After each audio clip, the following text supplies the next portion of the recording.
As you wish, main Fräulein. As one with wind and cloud. Shadows of fate, decided by destiny. Another test subject. Come again. Solidify! Wings of darkness! Clouds high. The birds call.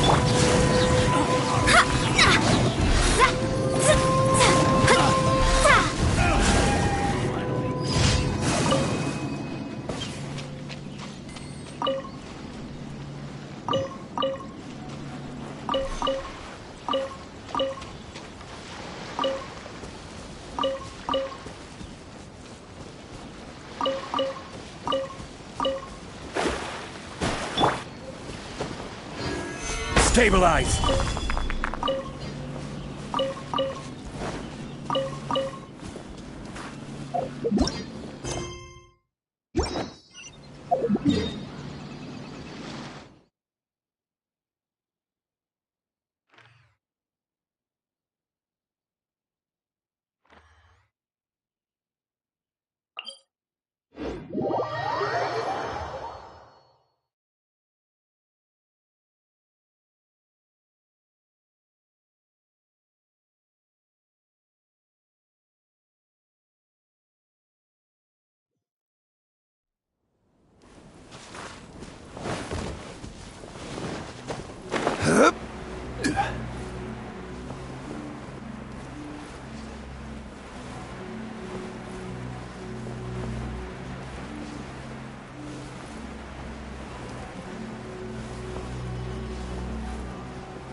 Dues.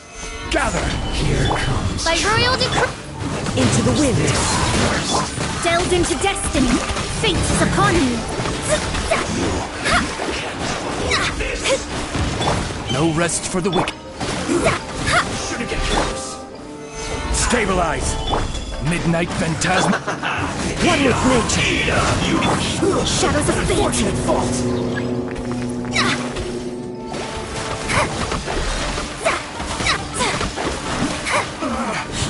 Looks like I went too far.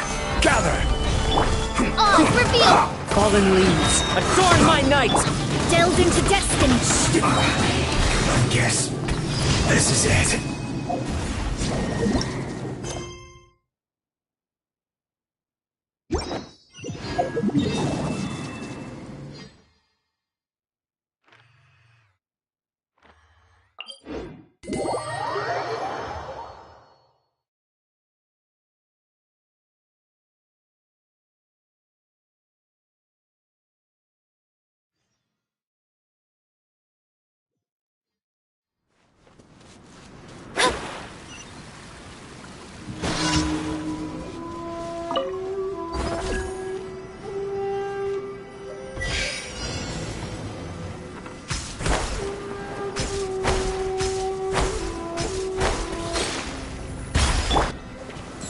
Stabilize!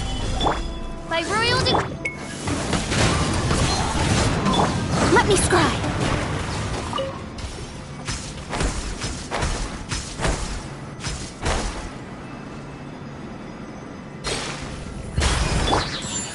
Solidify! As you wish, Maple.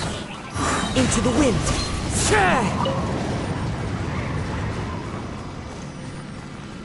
Time to go.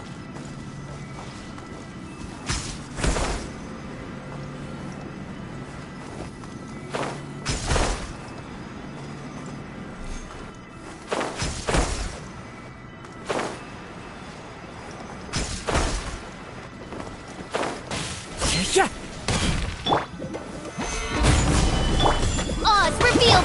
Clouds high. The birds call. Shadows of fate. Decided by destiny. Ha!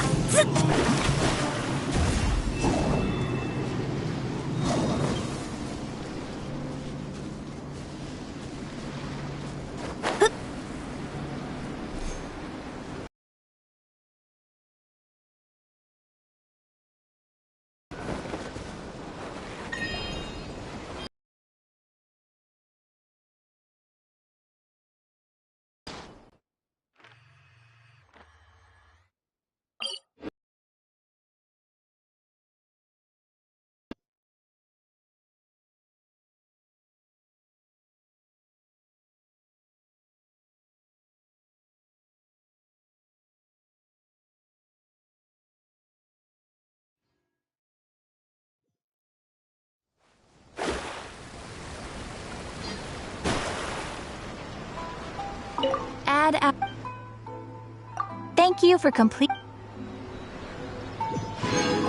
Ad Astra.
Is to have the patience to move mountains.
Stabilize! Midnight Phantasmagoria! One with nature. Let me scry. Fate is upon you. Dues!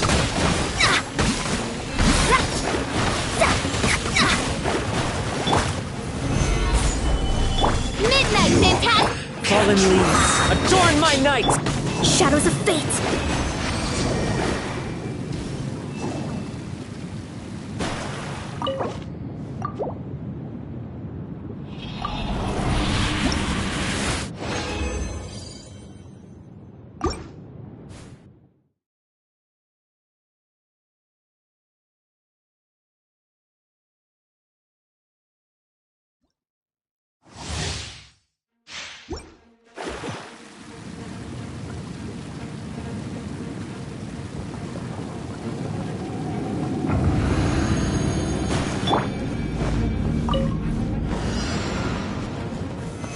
Solidify! Into the wind! Let me scry. Written in the star. Pay your dues. Can't run from death. Stabilize! Midnight Phantasma. Clouds high, the birds call! Can't run from death.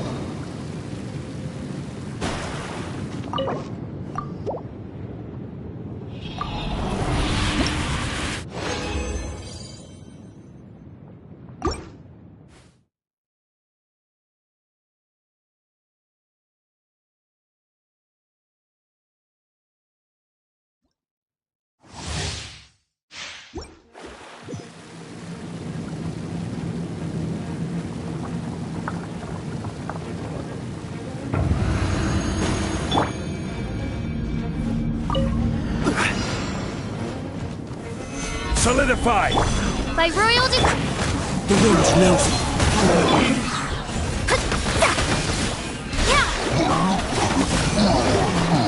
Fate is upon you. Stabilize! Wings of darkness. Fallen leaves, adorn my night! Delve into destiny.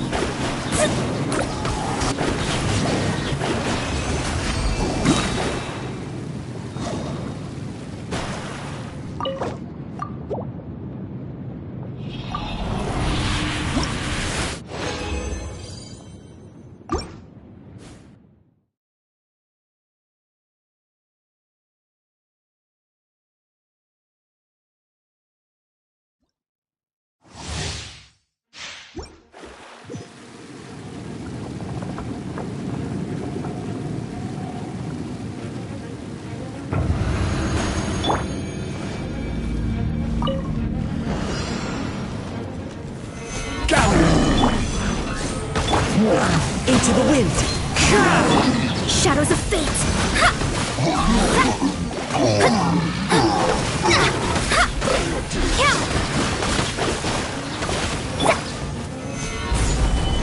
As you wish, main. Clouds high, the birds call! Delve into destiny. Decided by destiny. Can't run from death. Can't run from death.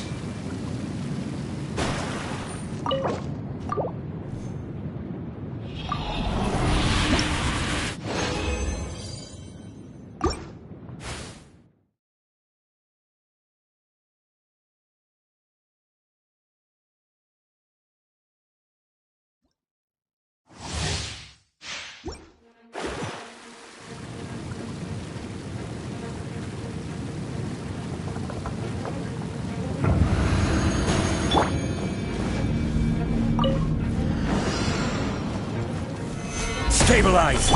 Oz, reveal! The wind knows me. Let me scry! Ha!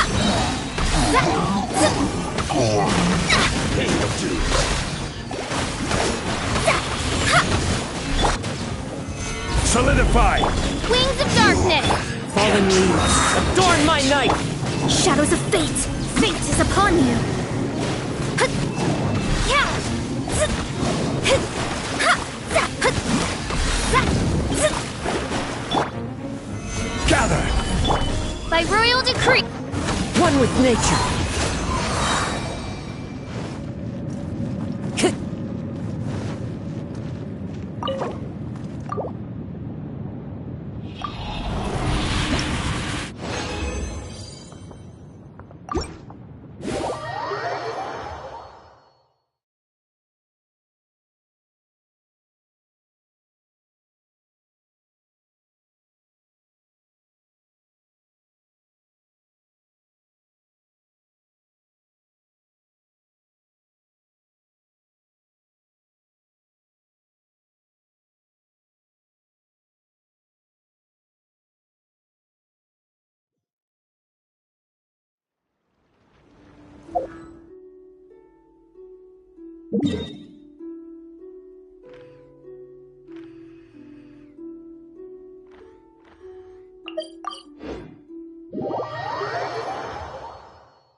Everyone, over here! Is everyone awake now? Mona says that she has something important to tell everyone. The first glimmering daybreak after the return of the Immanakreich most certainly revitalizes one's innermost spirits. What Main Fräulein means is that she is ready to take on the next challenge. Yeah, we're rested and ready too! Alright, then I'll get to the crux of the matter. I just peeked into my scry glass and there's a new mirage forming on that island over there. And I have a feeling that this one is my mirage. Oh, so now it's Mona's turn. You were with us for all of ours. Seems like it's time for us to go with you into yours. Well, I'm sure there's nothing to see, really. Lady Magistus, are you embarrassed? No, absolutely not. It's not like I'm worried about everyone judging me after seeing my embarrassingly pathetic mirage or anything. This emphatic no sounds rather like a thinly disguised yes. Well, astrologists are often regarded as something out of this world, right? But what if my mirage is nothing like that? Fret not. Your prinzessin is not so foolish as to entertain preconceived notions on how thy mirage should or should not present itself. Yeah, me neither. Not that I have low expectations of you, Mona, but personally, I think you're a kind soul, and you shouldn't feel like you have to live up to anything more than that. I'm sure Mona's mirage will stay true to her kind heart.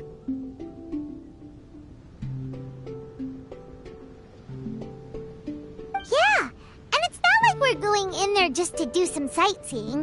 There's other reasons too, right? Really? Well, okay then. I suppose I'm not worried as long as everyone doesn't get too excited. All right then, let's get going.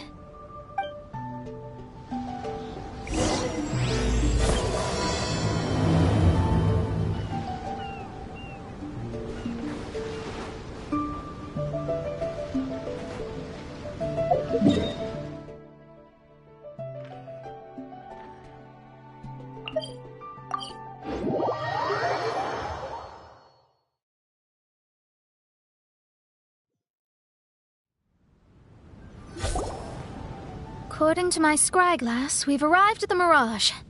Okay, let's find the entrance first. Is that it? Over there?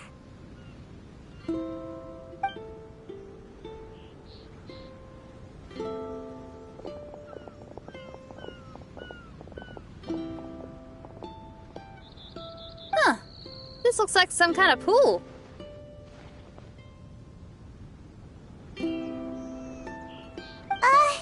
We're not gonna have to swim to get in, are we? Huh? Wait, do we have a non-swimmer among us? No, I don't think that's the real problem here. Someone's scared, huh? Well then, I'll go first. Oh, and there she goes. She's gonna show off her oh-so-perfect swimming skills now. Please be mindful of your wording, main Fräulein. Oh, right. See you later. Whoa! Mona dived right into the pool and disappeared! Let's catch up with her.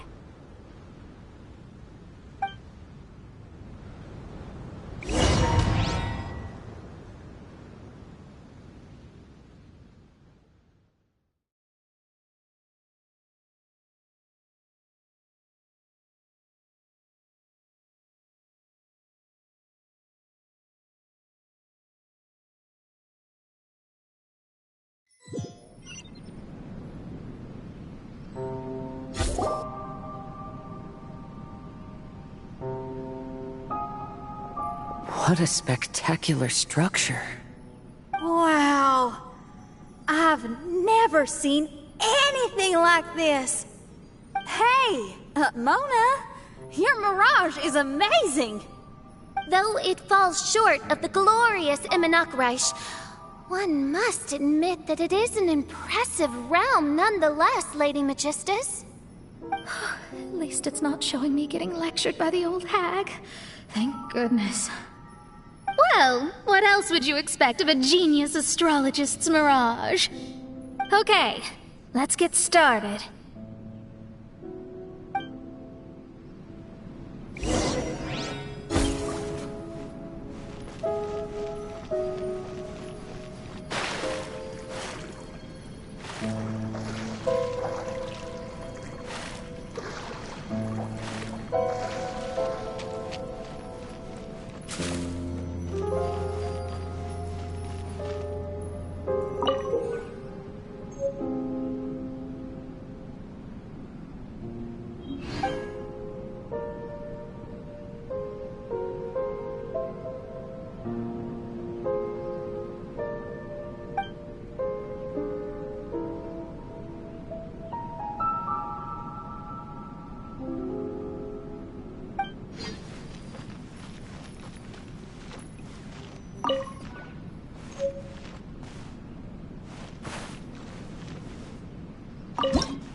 Time to go.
Wherever in this world I roam, I carry memories of my home. This blade, it is the last link I have to the land of my birth.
There's a star over there! And now it's gone! Let's follow it!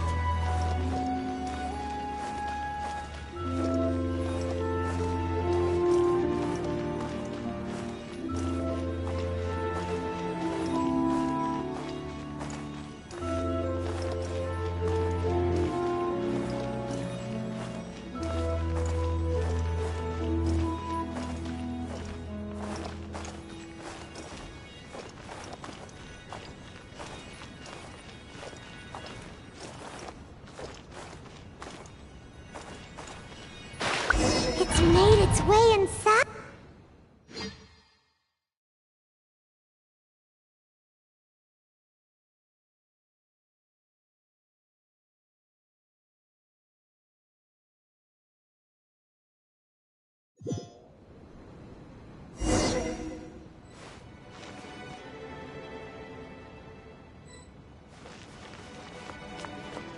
I've always been very proud of my talent in astrology. Huh? What in the... Is that my voice?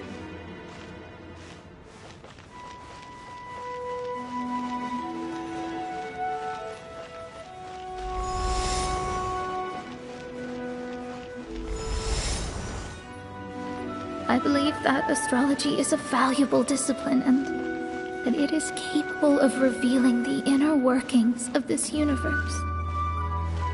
Oh, that's me talking to myself.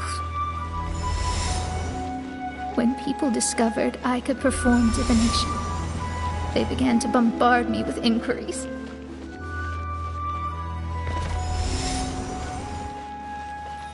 When is my missing son going to be found?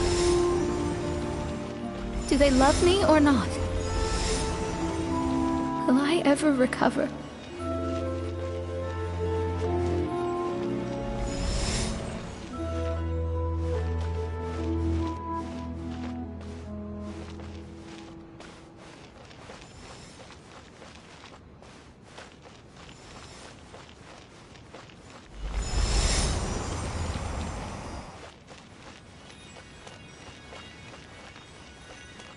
Being the honest person I am, I told them exactly what I saw through the scry glass.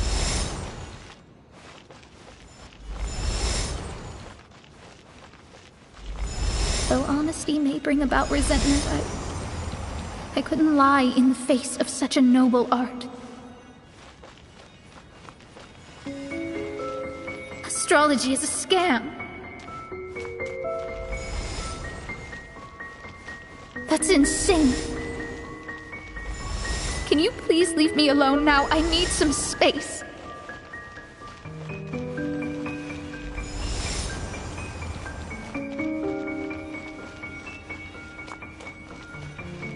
It felt as if I was being stabbed with razor-sharp knives formed by their disappointment. I could see the future, yet I felt miserable, as if I'd fallen into an abyss.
Lady Magistus, this is heartbreaking.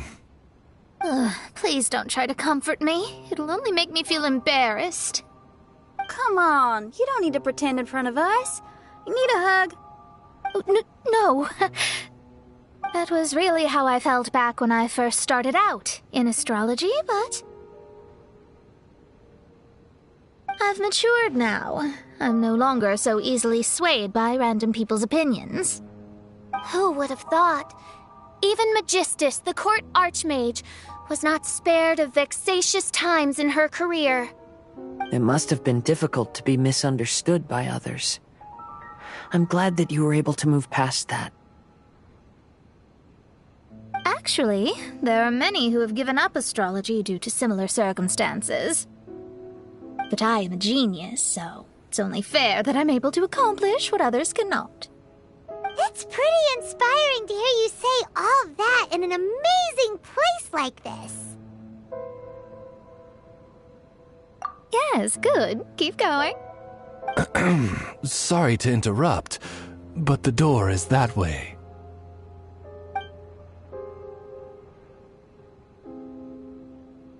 All right. I'll let you shower me with praise after all the mysteries are solved.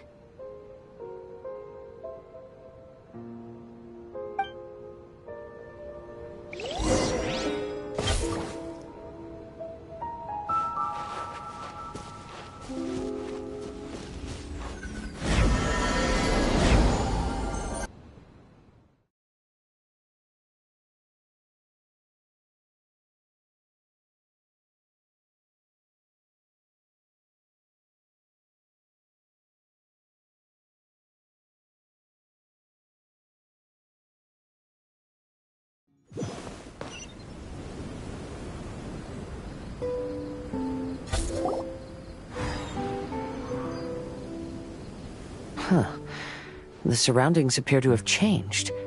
This isn't the beach we originally left. The area appears to be the mountains of Mondstadt.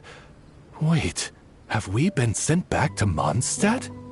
Yet the boundless ocean still surrounds us. There should be another pool around here for us to enter. Over here, y'all!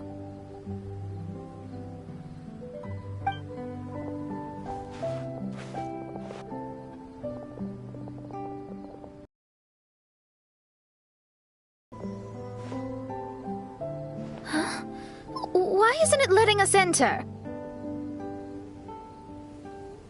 Oh, something seems to be floating on the water there. Is it a painting? Or what is it? It seems to be hinting at a specific place. It is anticipating that the Prinzessin would guide her loyal followers to the location that has been chosen by fate. Why is it always you that has to take the lead? Whatever, doesn't matter. Let's just find this place first.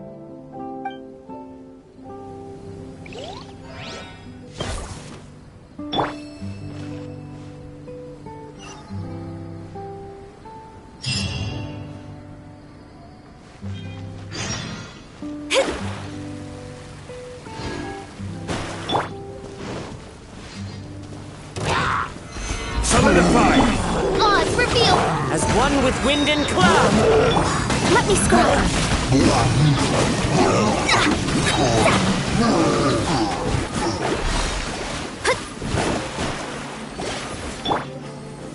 Gather! Midnight Phantasmagoria! Into the wind!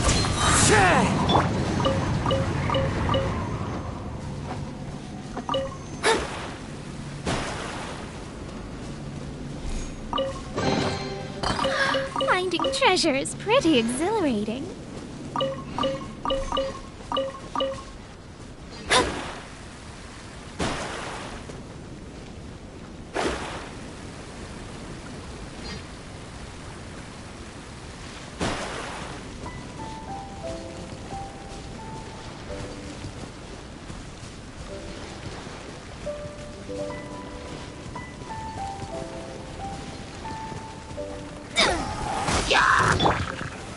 Stabilize!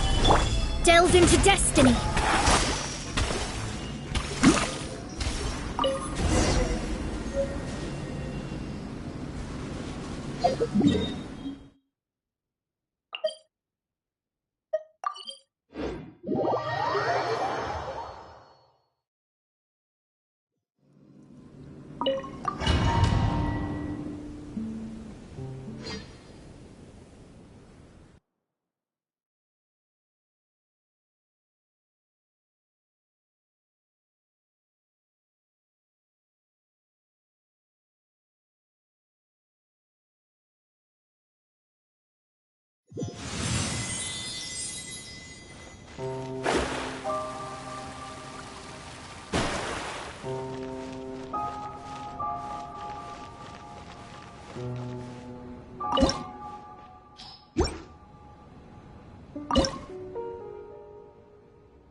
Time to go.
There's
another star!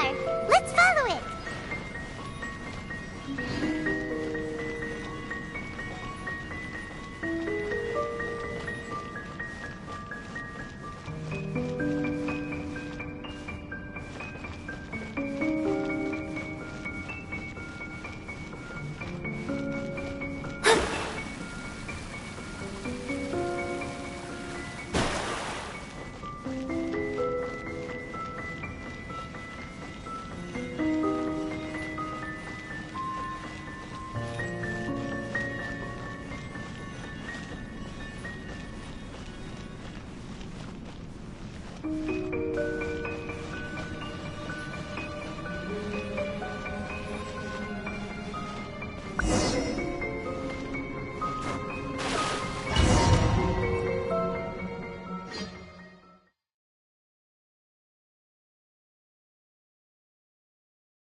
Astrology reveals the truth unreservedly, but not everyone is willing to accept their fate. No matter. Running into difficulties is part of practicing the craft. I must also become stronger myself in order to convince people.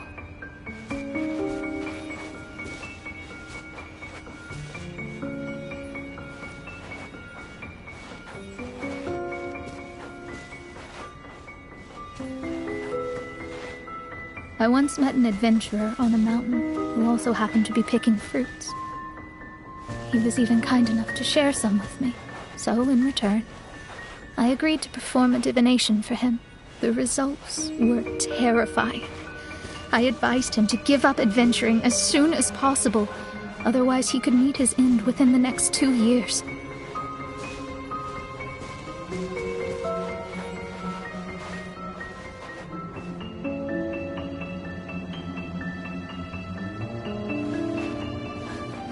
He fell silent for a while.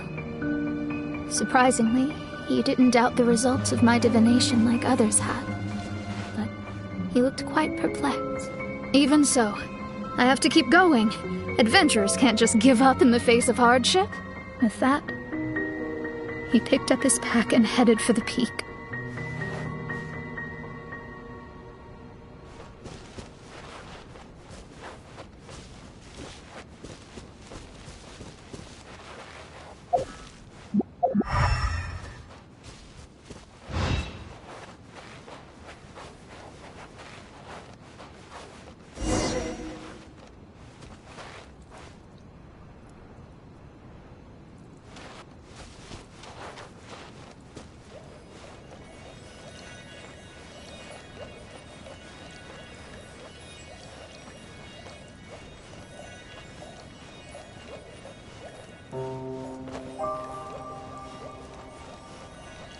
However, try as I might, I could never forget that incident. Why is that?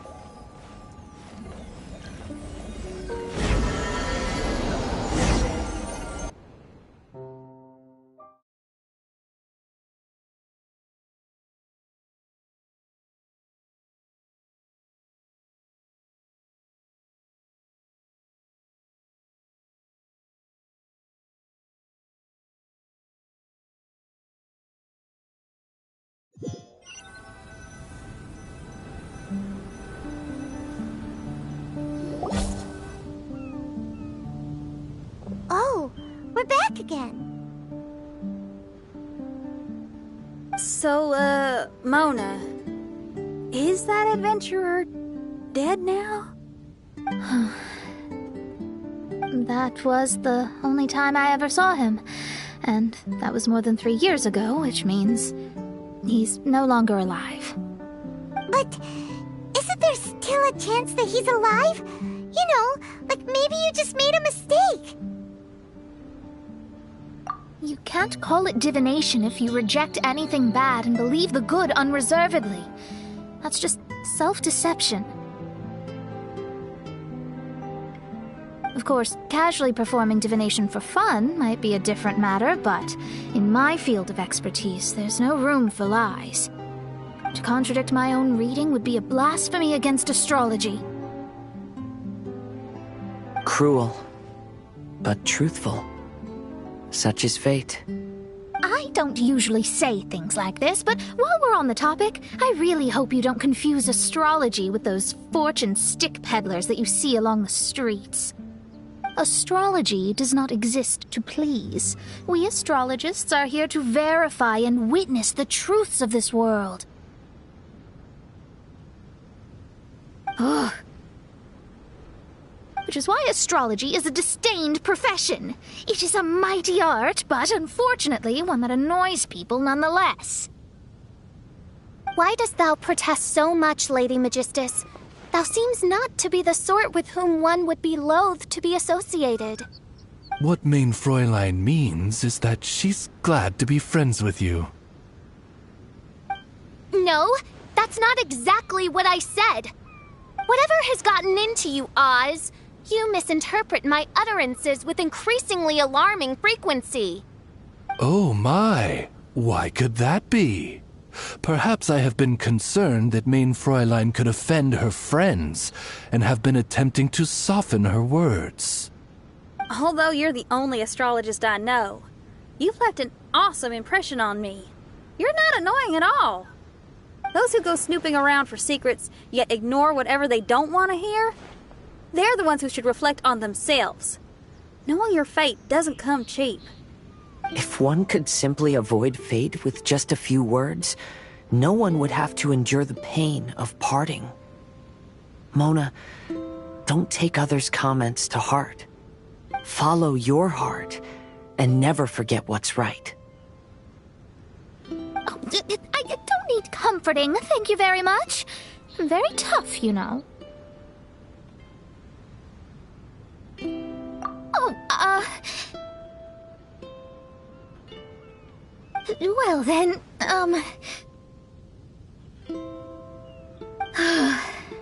thank you. What dost thou say?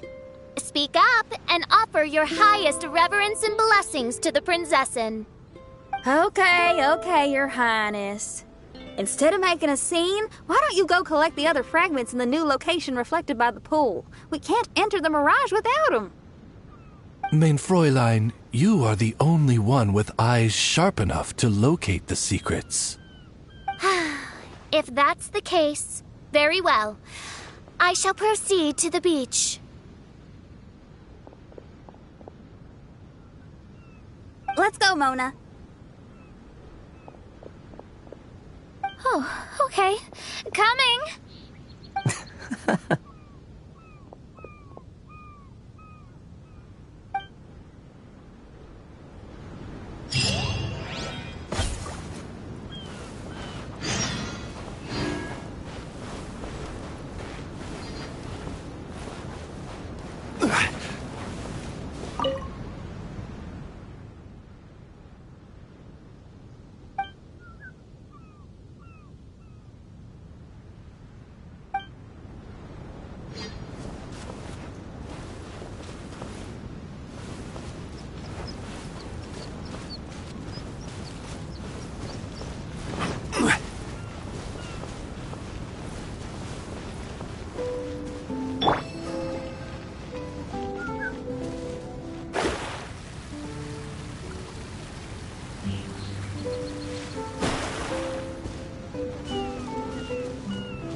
Gather!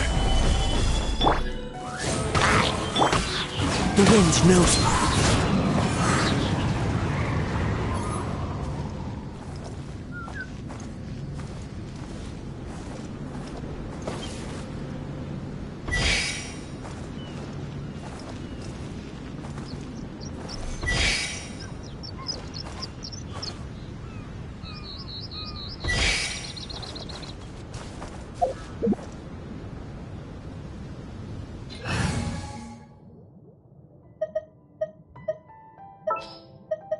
This world is full of unsolved...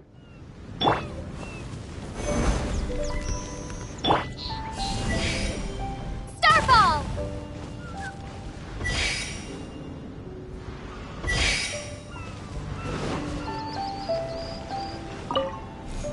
Is this an answer from this world?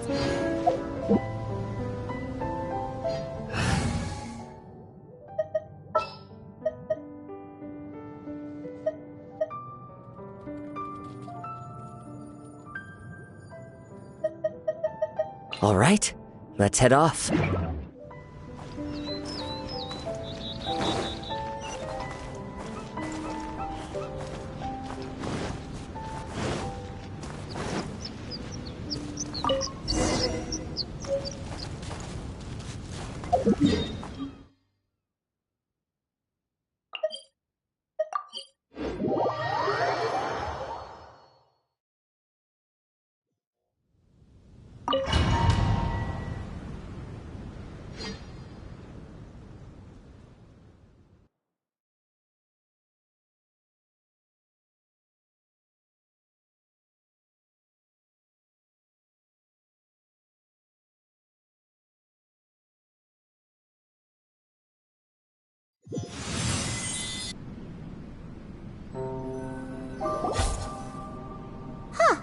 We've returned here once more. Looks like the story's not finished yet. Let the adventure continue.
Another star!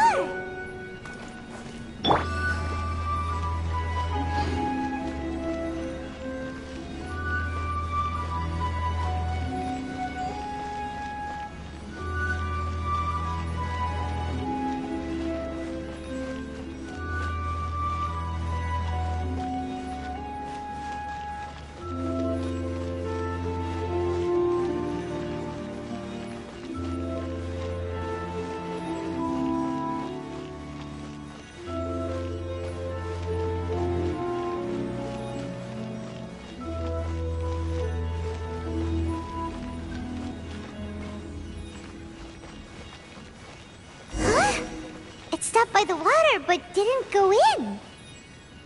Seems almost like it's waiting for something.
Was the first star waiting for this one?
Wait, how the...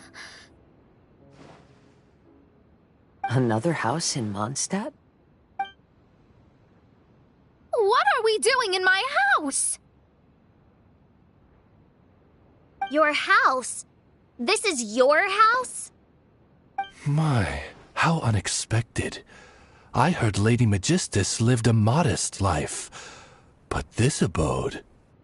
Look at the labels on these books on the ground. Only one of its kind? 990,000 mora? Hey, that's super expensive! There are so many expensive-looking hardcovers over here. So this is what an astrologist's room looks like. The rooms are exquisitely designed. This place must be very expensive. Hey, I'm just occasionally out of mora, that's all. I never said I was a pauper. You're not? Oh, so what about those times I treated you to meals and had you over to my place for dinner? Mein Fräulein, mind your phrasing. Thou wert blessed with the coveted opportunity to enter the palace of the Immanok Reich and meet with the Kaiser and Kaiserin der Verurteilung. Or hast thou conveniently forgotten this magnificent occasion? Oh, yes!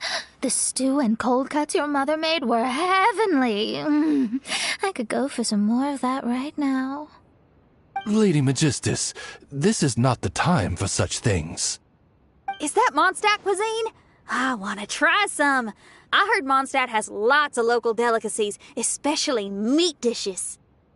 Then I shall extend to you the honor of meeting the Kaiser and Kaiserin with me on a future occasion. Really? Hey, we should go too! Now that you mention it, it has been a while since I visited a friend's house. I shall gladly oblige. Oh, but shouldn't we bring some sort of gift? Those two are very kind and understanding, so please, don't worry about that. Just bring yourselves. You seriously have to try her mom's cold cut platter. It's her specialty or something. Anyway, it's simply delightful. Not to interrupt, but perhaps we should start working on the puzzle at hand? Ever since I entered this place, I have found myself most preoccupied with that ornament. Oh, right.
Astrologists are able to understand the most complex signs among the stars.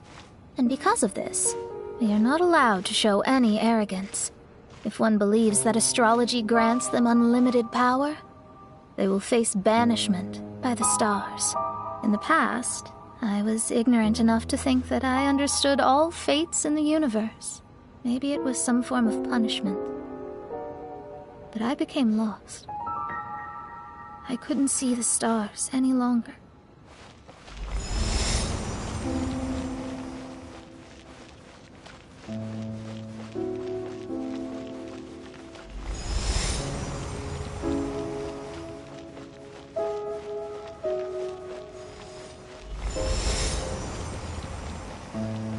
You should not get confused. If you should become confused one day, not even astrology will be able to help you then. That's what the old hag said. We astrologists can't predict our own fate. But today, those words seem to carry a different meaning.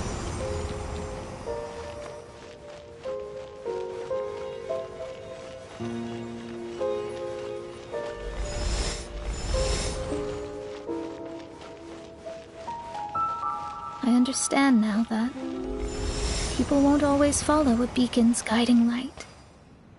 Even though the way forward may be dark and dangerous, they will still resolutely forge ahead.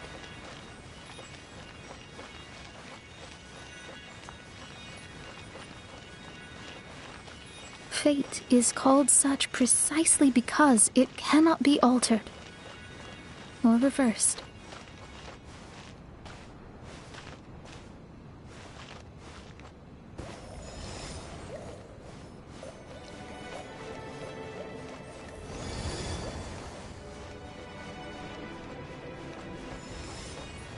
I understand the governing laws of the universe, and have glimpsed secrets between heaven and earth. Observing it is enough for me. There's no need to force it to change. There are no perfect legends, and no heroes that can save everyone. Instead of dwelling on my helplessness, what I should do is seize my own destiny. Looks like it's coming to an end again.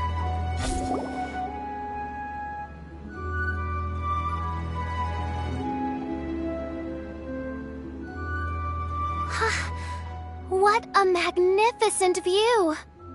Lady Magistus, I believe this is the firmest evidence yet of your immense genius. You truly are the greatest archmage in the history of the Immonakreich. Thank you. Although the Immonakreich really doesn't have that much of a history. Stars like diamonds and the moon like a pearl. This is the most brilliant night sky I've ever beheld. It's beautiful. To call up such a mirage, Mona must have a vast and boundless sea of stars in her heart.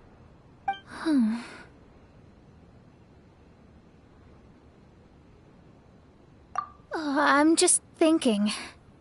These must be the things that we aspire to. This night sky is incredibly beautiful. In fact, I might go so far as to say it's even more beautiful than what I usually see in divinations. All the stars are in their rightful place. This is definitely my mirage. Only here can I see extraordinary sights like these. Extraordinary? Why do you say that? You know, the night sky of Tevat is truly marvelous. All the answers in the world seem to have been hidden within. When is my missing son going to be found? Do they love me or not? Will I ever recover? As your stars move across the sky, they record all your life events in their path.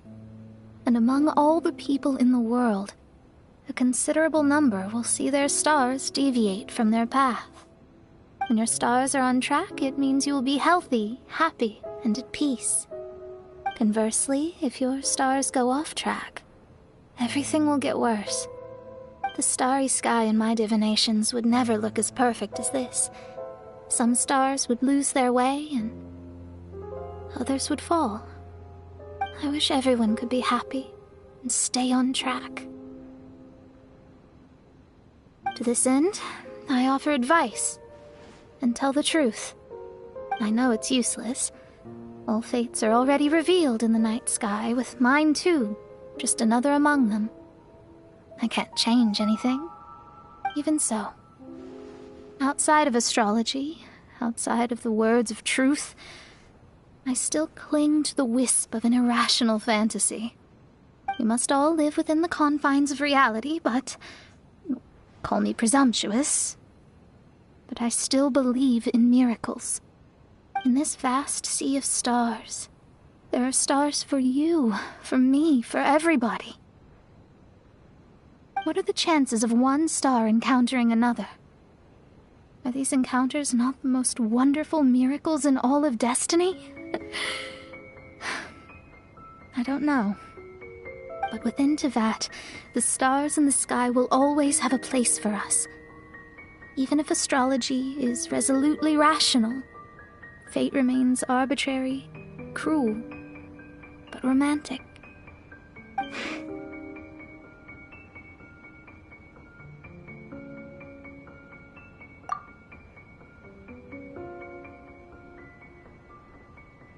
I think I have figured out what those stars are hiding.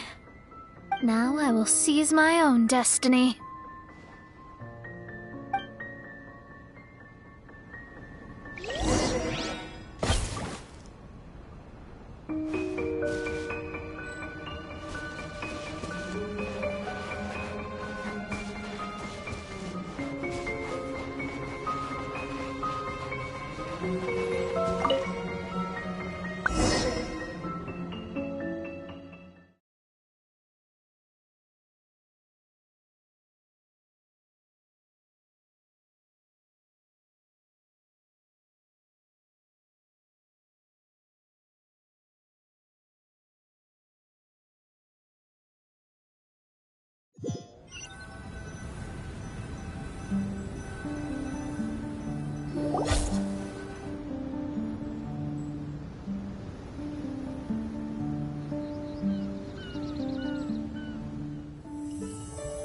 There was a transparent bird made of crystal. It was beautiful and fragile and could sing the most beautiful songs. But since mortals couldn't see it, they believed it to be a trick. How could a transparent bird possibly exist, let alone sing? When the bird heard that, it flapped its wings and flew across mountains and seas all the way to the night sky, where it turned into a star. Its brilliance was so dazzling that it illuminated everyone. It allowed all those that could see it to follow its light through the dark night, to sail through the seas under the guidance of the stars. It was born in wisdom, but trapped in ignorance. It has never voiced a complaint, for this is its destiny. Guiding people to see their destinies is the very meaning of its existence. We're back here again! So, are we completely out of the mirage? How strange. My mirage didn't contain any hints on the Fatui or the machine. Does that mean they had nothing to do with these mirages after all? Or perhaps these mirages are a mere consequence and not part of a process at all? Paimon's lost! I mean, these mirages were not steps toward solving the mystery, but rather a direct effect of whatever's going on. Someone did something to bring the mirages into being. As they were just passive side products, it was natural that they couldn't provide us with any useful information. In other words, those mirages were only about ourselves. Pure materializations of ourselves. Interesting. Everyone, maybe we should go back to where this whole thing began. During our first day on the island, the Traveler and I checked out the Fatui camp together. We found a strange machine there, as well as some disoriented Fatui. The researcher who spoke to us claimed that the machine was just a Fatui industrial invention. He even promised to not disturb us. Right! And the Cappy Cap guy looked half asleep the entire time. He kept talking nonsense. I wonder, is it possible that madness and mirages are two different outcomes of the machine's influence? If so, everything can be traced back to that damaged machine, except for the difference in how it affects people. This, I believe, is caused by differences between the affected people themselves. Oh. When you put it that way, it is indeed difficult to distinguish dreams and hallucinations. So what you're saying is, the device affected us differently because we are different from the Fatui. Yes, and according to our observations over these past few days, I think The difference is that we all have stronger willpower. Yeah, I can get behind that. People with strong willpower will hallucinate instead of falling into madness. But those who break too easily can't maintain a stable mirage. In other words, we should go back to the Fatui camp and destroy that machine right away! No, it should be repaired rather than destroyed. What Main Fräulein means is that rashly destroying a machine we do not understand may lead to more serious consequences. It would be better to find a way to repair it first. Right. It pays to be cautious. If my guess is correct, that machine is capable of influencing the human brain, so we'd better tread carefully. So let's go now! There's no time to waste!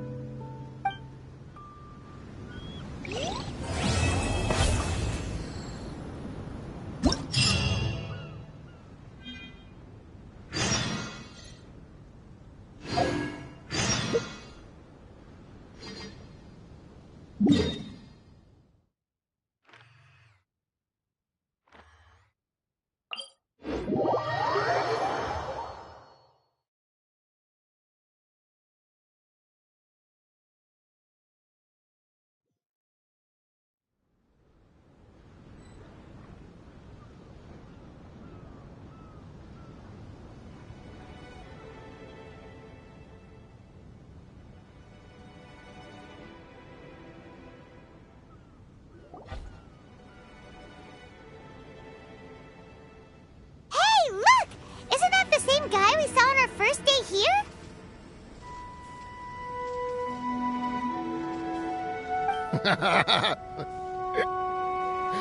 Everyone's gone crazy. Everyone should get out of here. Well, they'll never wake up. But I was right, my precious. You are invincible. Precious? What's his precious? A miracle machine. Definitely not impossible. I think he's referring to that machine. What a drunkard. Oh, goodness. The smell of alcohol. Main Fräulein, please allow me to fan the fumes away with my wings. Oh, excellent. Please, fan them away from me, too. Certainly. I've checked the surroundings, but there's no one else here. Isn't that strange? The Fatui is a big organization, but he's the only one left at this camp. What's more, we didn't even see him the last time we were here. Even the larger gentleman from the first time is missing. I think they must be hiding somewhere. As for why they may be hiding, I'm afraid we'll have to ask him. But he's as drunk as tone-deaf Bard! Should we wait for him to sober up? Cleanse him with the holy spring of punishment. Main Fräulein means to splash him with water. Ooh, sounds like a good idea! Let's try.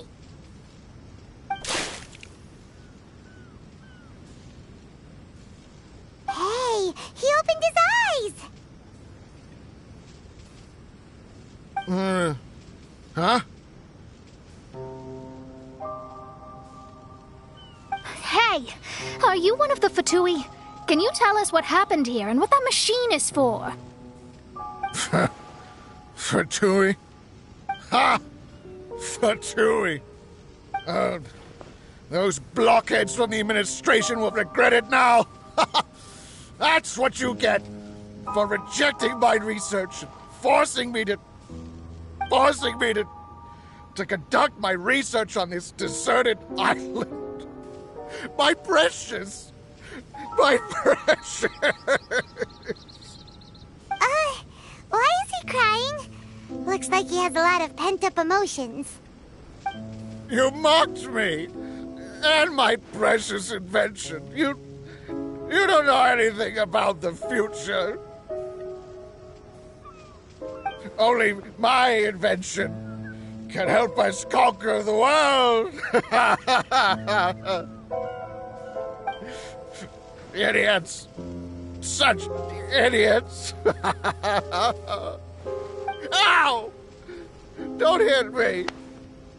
I won't blow up the lab again. I'm sorry. I didn't mean to. This man's gone insane. There's no way we can communicate with him. He wasn't like this when we first met him. It looks like the effects have grown worse, to the point of driving him mad. My manuscript. My manuscript. Only that can save. Manuscript? Where is it? Don't yell at me. Don't yell at me.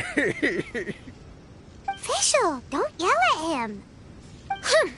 Then I'll... Let me try.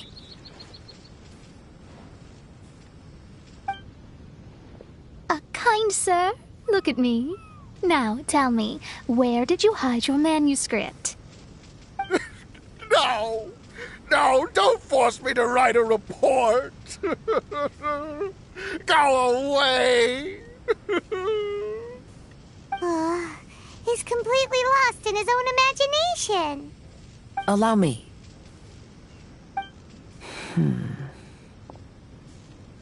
Please excuse me.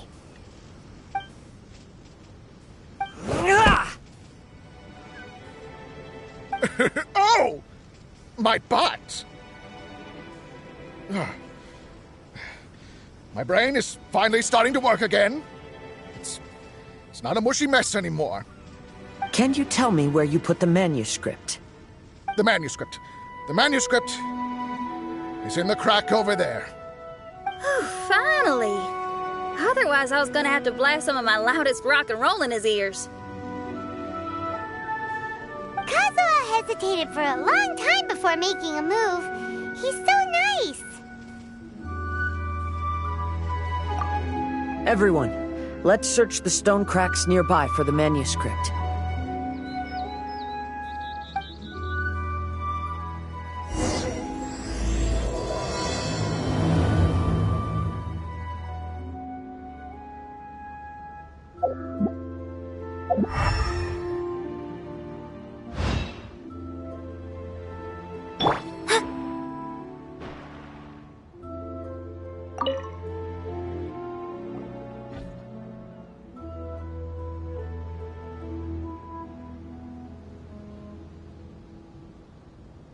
Found it!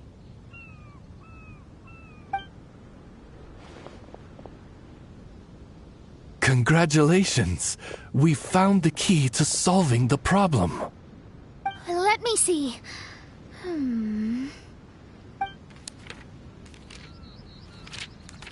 Just as I thought. This machinery, named cognitive mimicry, is capable of altering the state of people's brains. It was invented by the researcher we met earlier. His name is Persakov. According to the manuscript, the Fatui officials did not support Persakov's research. They believed he had taken the wrong path. But Persakov insisted on putting his machine to use. In order to achieve that, he disassembled the machine and used his connections to transport the parts to this deserted island. How did they find this island? The Fatui's intelligence network is not to be underestimated. Persakov was dead set on carrying out his experiments on this island. Most of his subjects were junior Fatui soldiers who all signed a waiver beforehand. It looks like they really thought this machine would benefit the Fatui. How does the machine work? That's most likely top secret. The manuscript didn't reveal any details, but Persakov did mention that the machine was modeled after the power of a god. Does that mean there's a god connected to these dreamlike mirages, and the Fatui found a way to research it? Clearly. Otherwise, they wouldn't have been able to reproduce the god's power.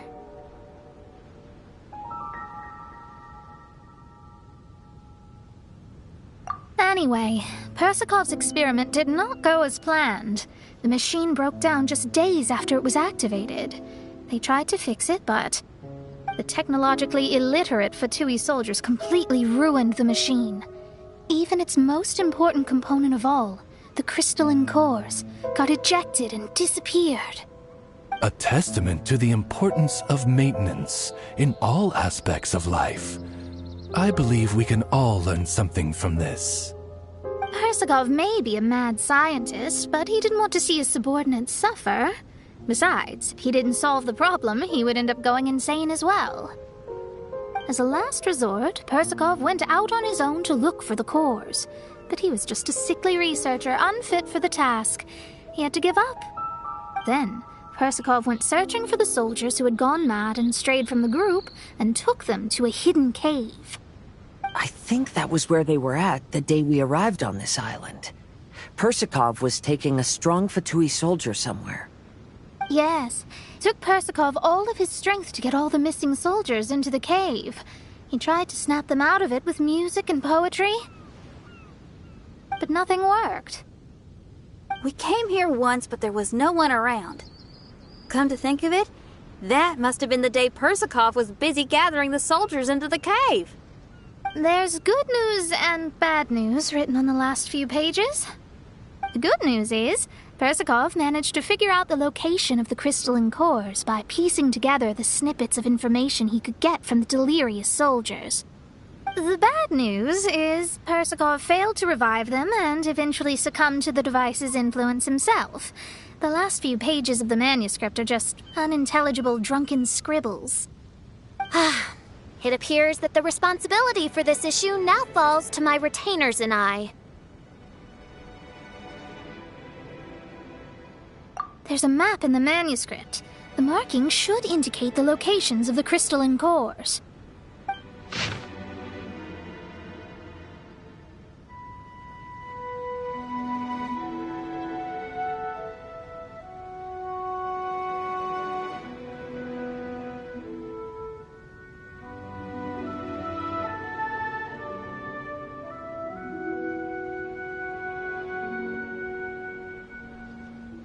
We've got no choice but to find the crystalline cores now!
This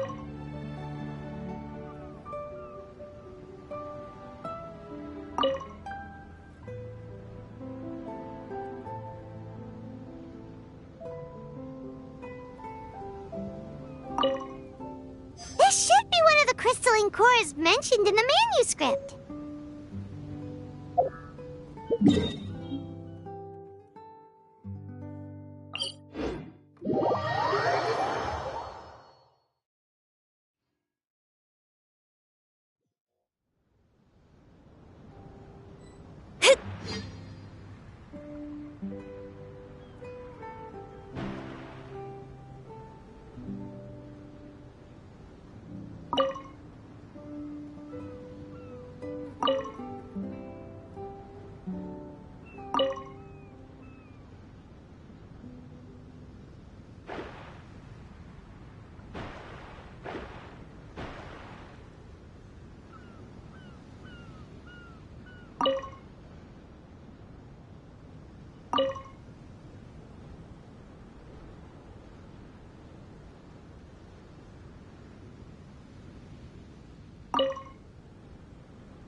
We've inserted all the crystalline cores, Mona.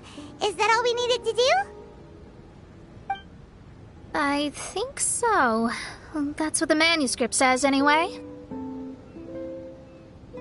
Let's give it some time. Hopefully it'll return to normal.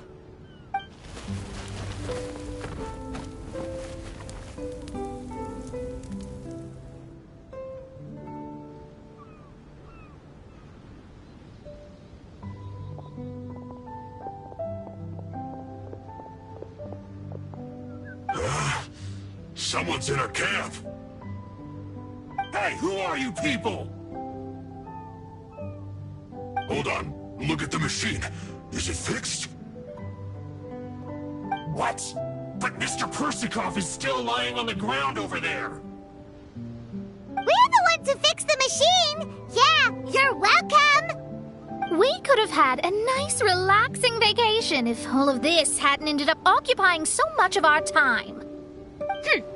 Apologize to me and my retainers at once. Huh? Oh no, I'm out of here. Hey! Don't leave me here on my own! Mr. Persikov's still there! We need to save him!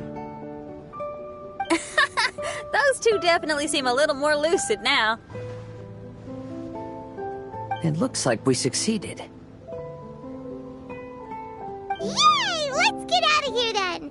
Paimon wants to spend the rest of this vacation back at our own camp.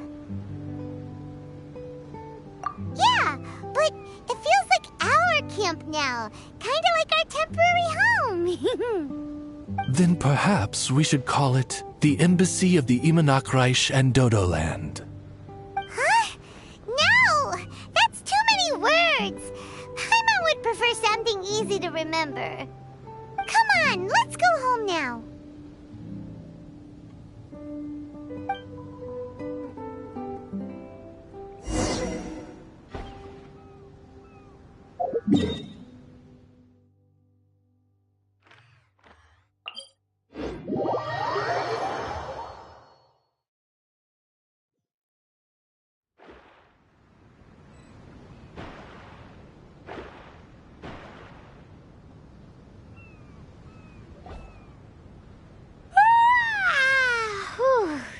After coming home to a nice big meal, then having a long lie down, Paimon's finally starting to feel relaxed.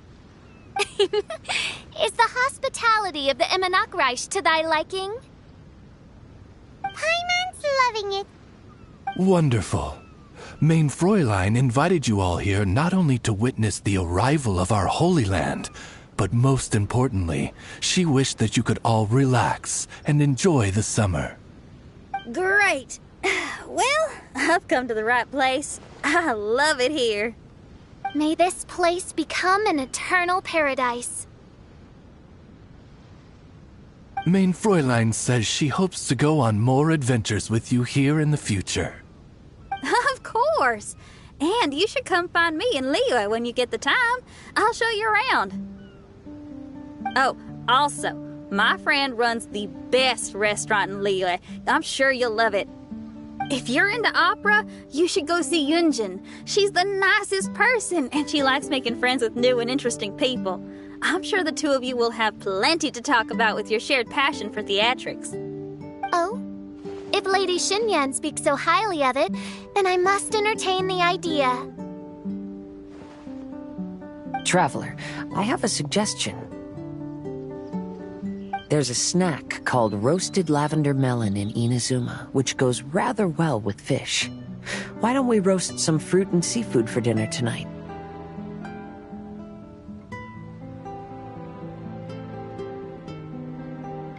Then it's decided. I'll go gather some more fruit. And for seasoning... Yep, that should do it. Ah, you're all here.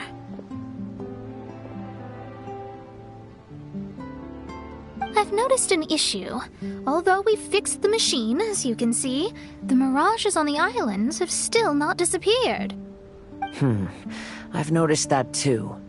But considering it took some time for the mirages to appear, it may also take some time for them to disappear.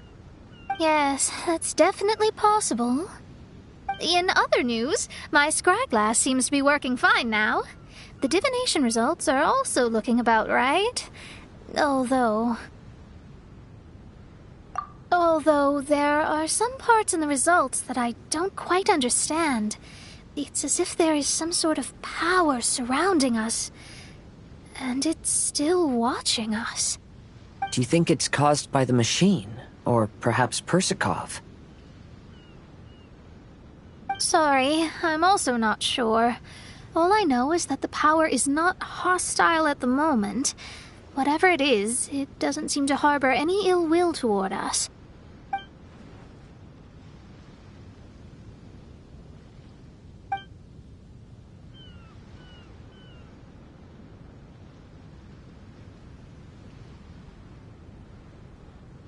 Well, although there's nothing left to disturb us and we can finally kick back and enjoy our vacation, we still ought to be cautious while we're on these islands. I will keep seeing what the stars say every day. I promised Fischl that I'd be her guard. I can help. Good. I'll be counting on you. Goodness knows why those girls are so carefree about everything. I suppose it falls to me to be extra vigilant.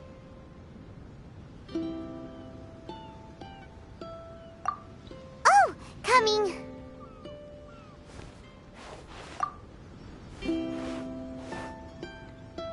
Oh, so we're gonna call the tone-deaf bard, right?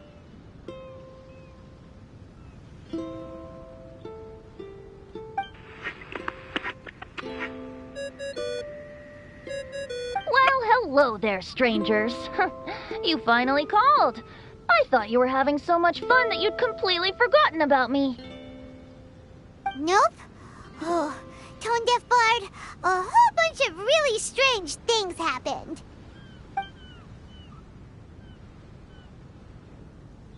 A strange machine that can imitate the power of a god? Wow! I didn't know the Fatui had plans like that. Their imaginations are truly running wild. So, judging from your tone, it sounds like you don't know any more about this than we do. Alas, I am but a humble bard who sings for his Mora in the tavern. Why would I know anything about it? Ugh, so annoying. But other than that, did you two have fun? We did! We ate a lot of yummy food and saw loads of amazing things! It was really cool! That's good. The point of traveling is to record any feelings stirred along the way. As long as you had an unforgettable experience, this journey has served its purpose. As for the mysterious voice, although we don't know who it was, not only did she not harm you, she also helped you to gain a better understanding of each other, right? If you look at it that way, maybe she meant you well. I mean, if she was able to intercept Alice's communication tool, I'm sure she's also plenty capable of attacking you. Tone-deaf bard is right.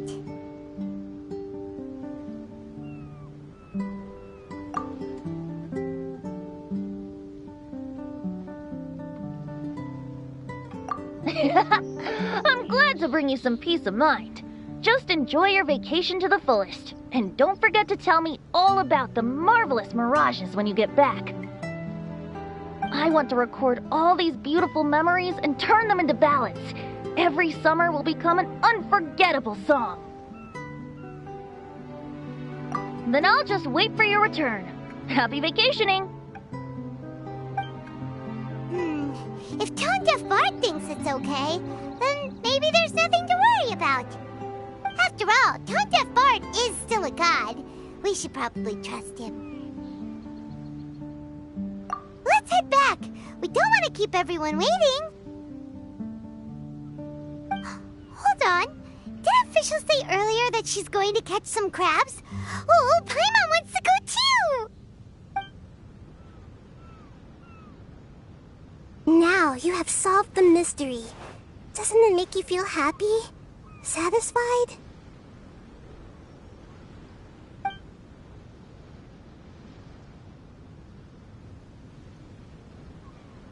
Don't worry, I won't hurt you. I'm just a little bird that sometimes flies by these islands, and am now watching you from far, far away. I just so happened to sense a power here that has something to do with me. I was curious, so I landed on the beach to quietly watch everything that took place on these islands. It was fascinating. The ones who came here to work were so busy, and yet I still saw genuine smiles on their faces from time to time. And then all of you arrived later on, bringing your glorious dreamscapes and wonderful willpower. Your dreams are like the pure and delicate bubbles floating on the water. The more beautiful the illusion, the more it fascinates me. I'm not able to travel myself, but I do admire free spirits like yourself. So, I helped them design a little something for you all. I hope you liked it.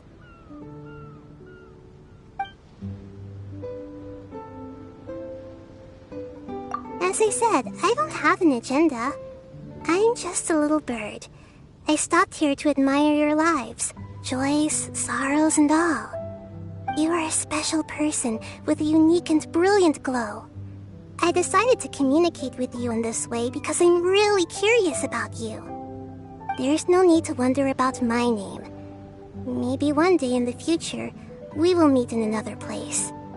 When that time comes, I think you'll be able to recognize me. Hey,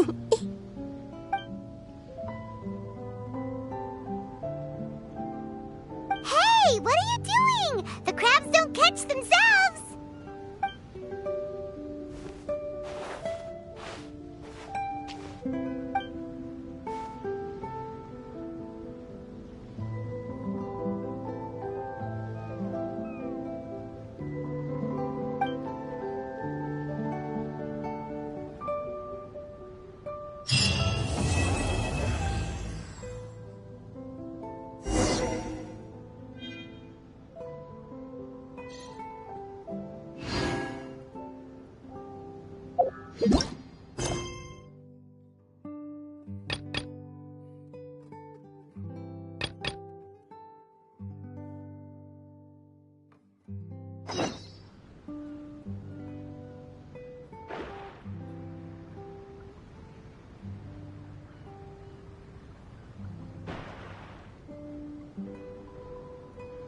Ahoy there! You're finally here! I've been waiting for a long time. Even my deck is getting burrs. But this boat, does this boat even have a deck? This is a dinghy at most, ha ha ha!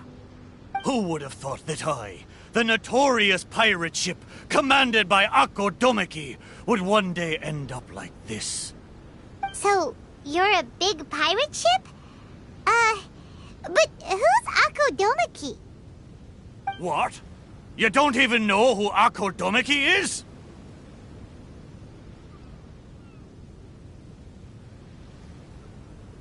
Akko Domeki Zaimon? Defender of Serai! The name of the most feared pirate ever to sail the seas!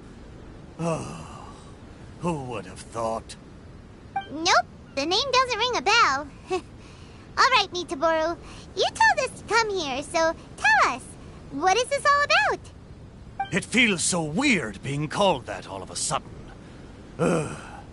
You see, as I said, I'm here because I drifted here. So I'm thinking my original body must be nearby. It feels strange using the word body, but I do need to find it as soon as possible.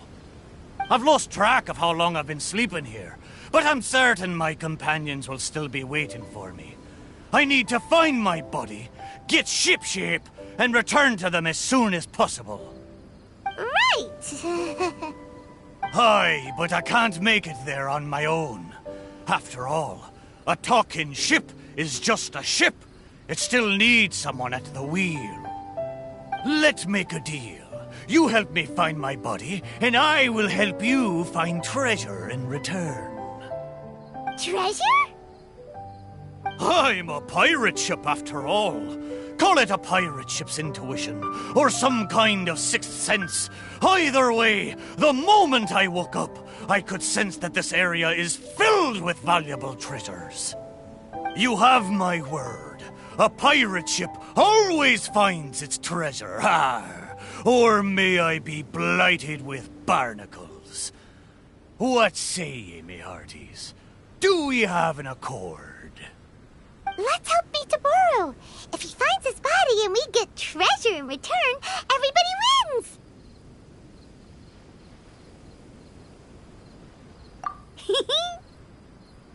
So, will you help me or not? Great! Well, there's a place I wanted to go to as soon as I woke up. Based on my pirate ship's intuition, there be some big treasure hidden there. Let's head there and search for it. Time to set sail!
Mitaboru sensed is right up there.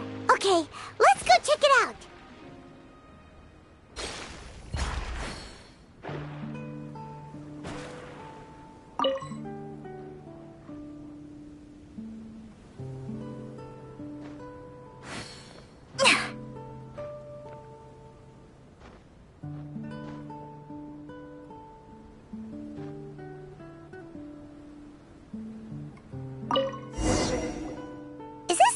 The right place? There's nothing here but a shipwreck. Oh, Mitaboru had better not be lying to us. Guess it's time to go back and ask our friend a couple of questions.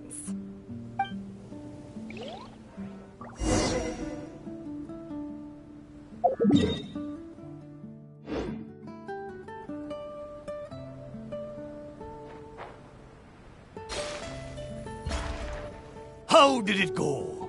Did you find anything valuable? Mitaboru!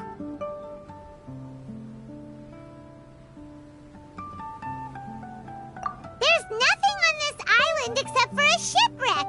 What kind of intuition is that? What? No! Impossible! Ah! I know. It must be because I've been sleeping for too long, and my intuition is not as sharp as it once was.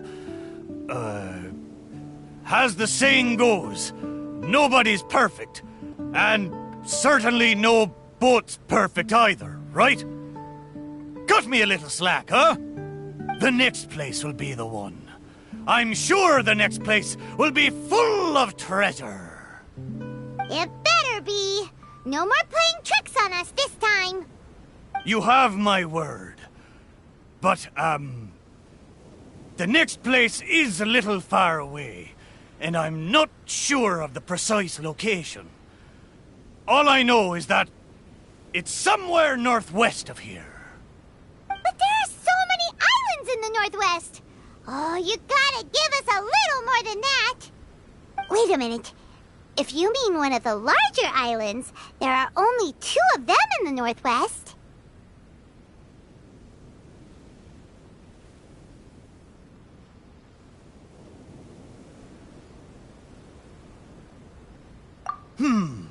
Now that you mention it, I do sense the cawing of ravens coming from over there.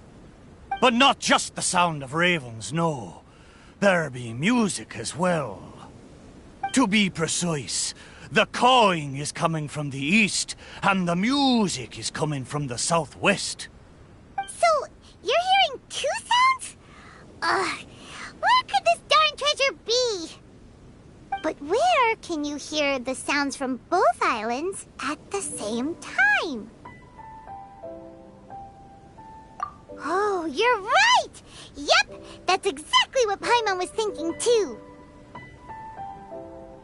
Arr! Then let's go over and take a look. You know, I must say, it seems you two are quite close. You bet! We've been on loads of adventures together and found lots of treasure before.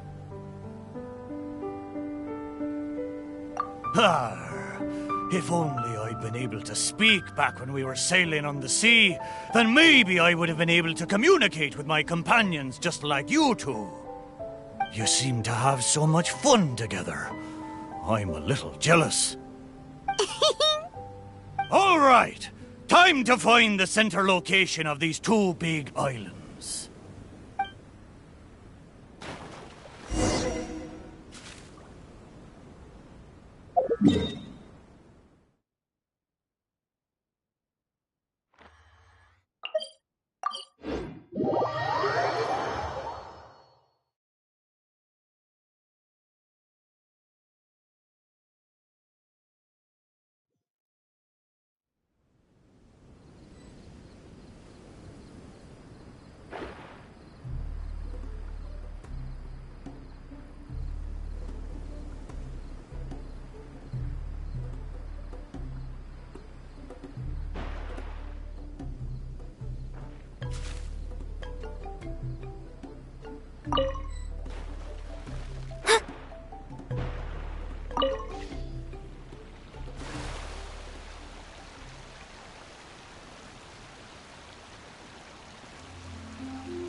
Here we are!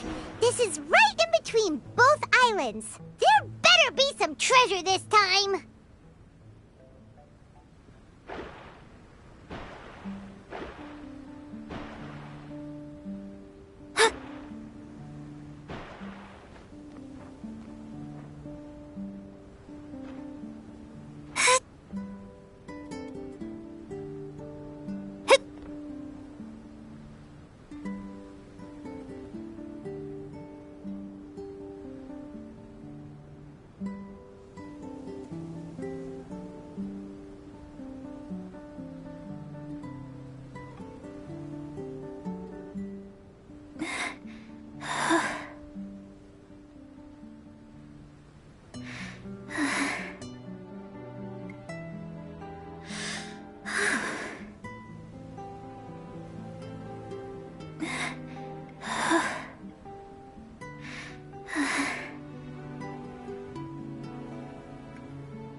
Well, surprise, surprise!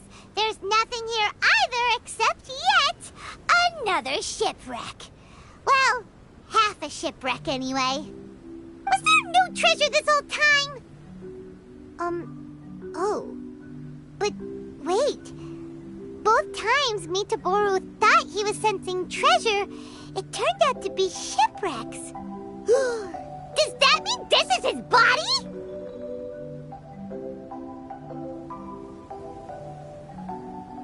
What does that mean? Oh, like they're ship friends. Hey, why don't we take a picture of the boat and show it to Mitaboru? Then he can confirm whether it's his body or not.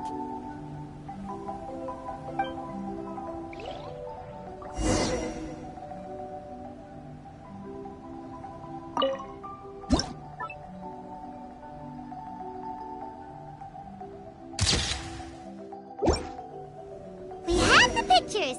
Come on, let's go back and show them to Mitaboru.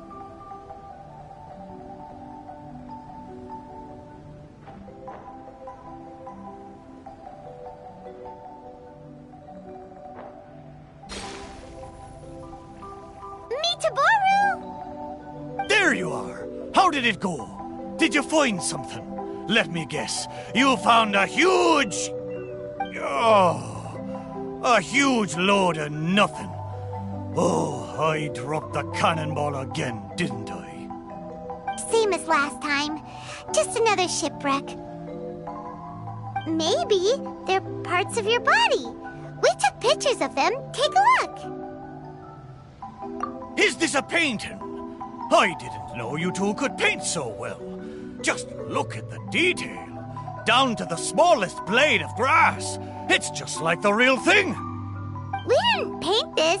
We took it using a camera. So it was drawn by a machine through some high-speed mechanism. So even the mighty pirate ship has never seen a camera before. What are you trying to say? It's not like I haven't seen similar things before. It's just like the hell paintings in all of those legends. But anyway, what's that thing in the middle of this picture? That's the shipwreck we found. Take a look. Could it be your body? Ha! Impossible! Where did this sorry ship come from? It's a total wreck! You may not know this, but I'm considered as the mightiest pirate ship of the Akodomiki fleet. My hull is made of the best wood found on Seirai Island. The edges of my frame boards were refined with fold-in saws so that the pieces fit together perfectly. Then they were joined together and reinforced with large rivets, making me indestructible. There's no way I could end up like this. But your intuition led us to shipwrecks twice in a row. It's probably because of the special bond between our boats that draws us to one another. Before they ran aground, these ships may well have been self-aware too. The remnants of their spirit is most likely what I sensed. Anyway, this can't be my body. My body's probably docked at a hidden port somewhere in these waters. You'll see. My side panels are painted with the finest lacquer. Arr, what a majestic sight I used to be. Once we find it, you'll realize how different I am from this shipwreck in your picture. That sounds great! We should go for a cruise together sometime. That's for sure. I can't believe I sensed the wrong thing twice in a row. The lack of maintenance has really taken the wind out of my sails as far as my intuition goes. You have to apply cork once in a while if you want a long-lasting voyage. That goes for people, too. What the heck is caulk? Is it the glue that holds all the parts of the ship together? Ha ha! Paimon, you're a funny one, aren't you? No, but you're not that far off. Caulk is the stuff we use to fill the gaps between the planks to stop water from leaking into the ship. It's made of rubber or something. Every once in a while, you gotta caulk the gaps as part of the maintenance. Exactly. Which reminds me, I got some good rest when you two went on that little adventure. I'm sure I'll be able to sense where the real treasure is now. Third time's the charm. time to get serious. We'll definitely find something this time. Paimon sure hopes so. Anything will do at this point. What's wrong, Paimon? You don't sound like you believe me. Anyway, this time, I sense something in the southeast, on the sea surface. It doesn't feel like something very big, and that raises the chances of it being a small but valuable item. Ha ha ha! Come on, let's go.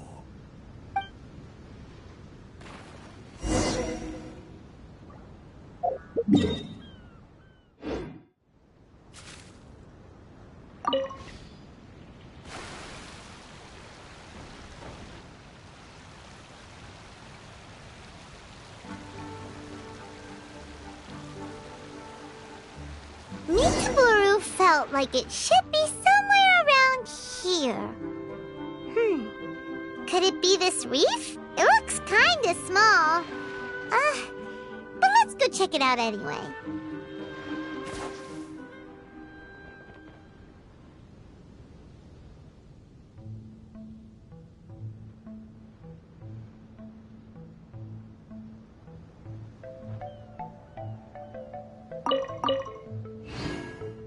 Scry the sky.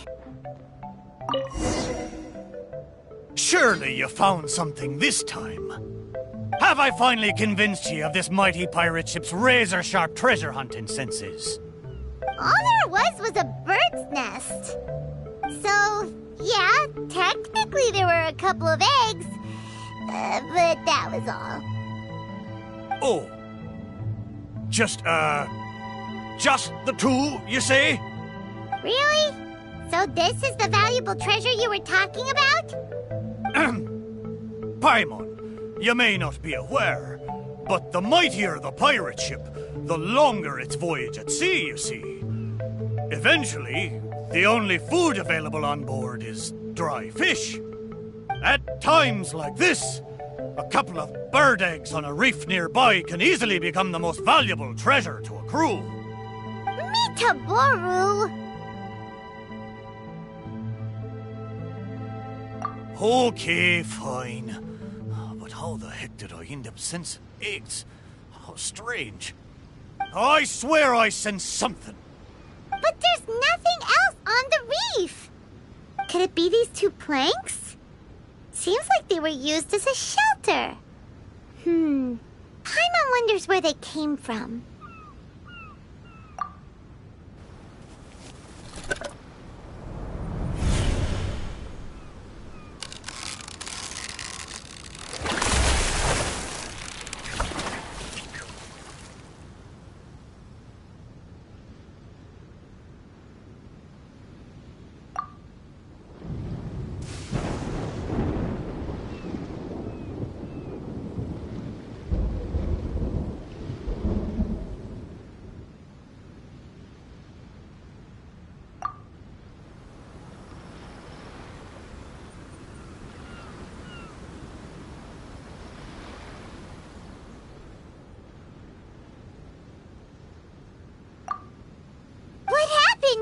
What was that?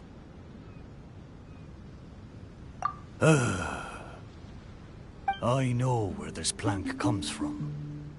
Traveler, Paimon, what you saw just now was my own memory. It was my first time sailing on the sea after it was built. The crew used greased planks to create a slipway, then launched me into the water. The thing is, it's really hard to control the angle at which the bow launches onto the water. It could very well break if you're not careful, which is why most people choose to launch the ship sideways instead. These two planks, or should I say, these two side panels, they must have been the first parts of my body to make contact with the water.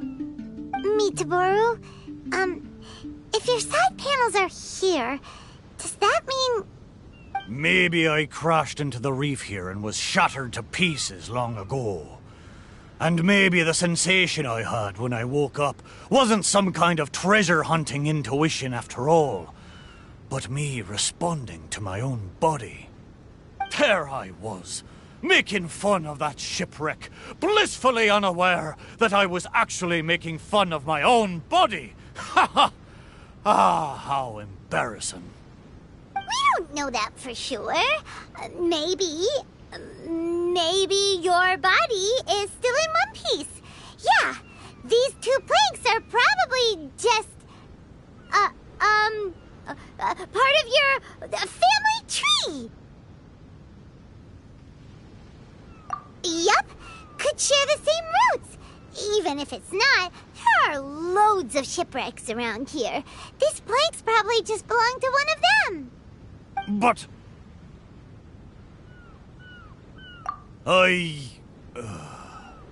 thank you. Both of you. By the way, Mitaboru, wasn't there something about your name mentioned in that memory? Do you remember your name now? Oh, it's a pity. But I'm afraid I didn't see much more than you did. I still can't recall my name. Oh, that's a shame. Oh, it's not too bad. You and the Traveler can keep calling me Mitoboru. It's a good name. Of course it is! Paimon picked it after all. So, Mitaboru, is there anywhere else you want to go? Although I can sense 2 more places, I fear it will be the same situation as before. No treasures, only some driftwood. It doesn't matter. Arr, but I swore there'd be treasure in this deal for you. Hey, it's okay, Mitaboru. We're friends now. Well, in that case, whether it's treasure or not, let's hope you two can find something rather than nothing there.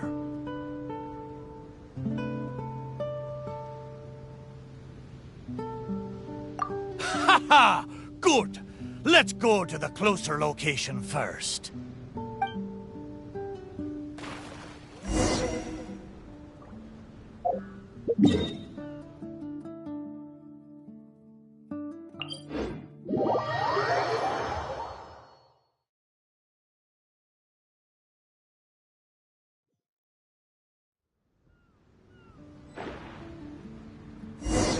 Yep, this is the place. The location I sensed is around here. I wonder what you'll find this time. Well, I'll leave it to you. Let's start by taking a look along the coast.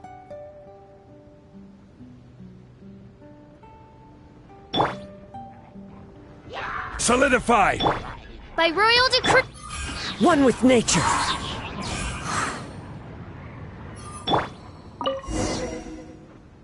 Sure enough, no treasure here.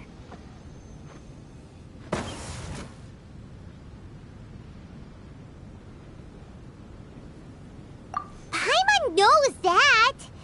Paimon just can't help feeling a little disappointed, that's all. There's a wooden sword here. It looks like a children's toy. Hey! The thing I sensed. Could it be this wooden sword? Surely it couldn't be a wooden sword.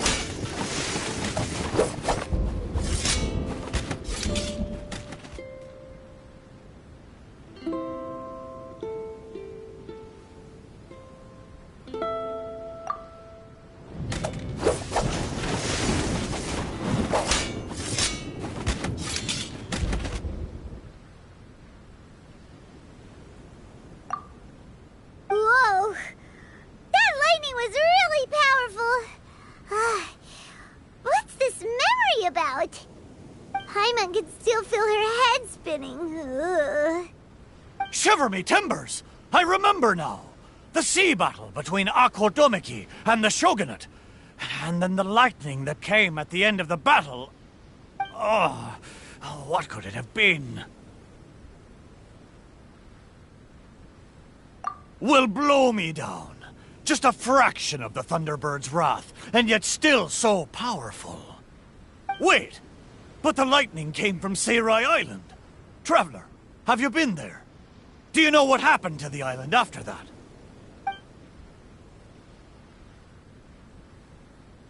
No.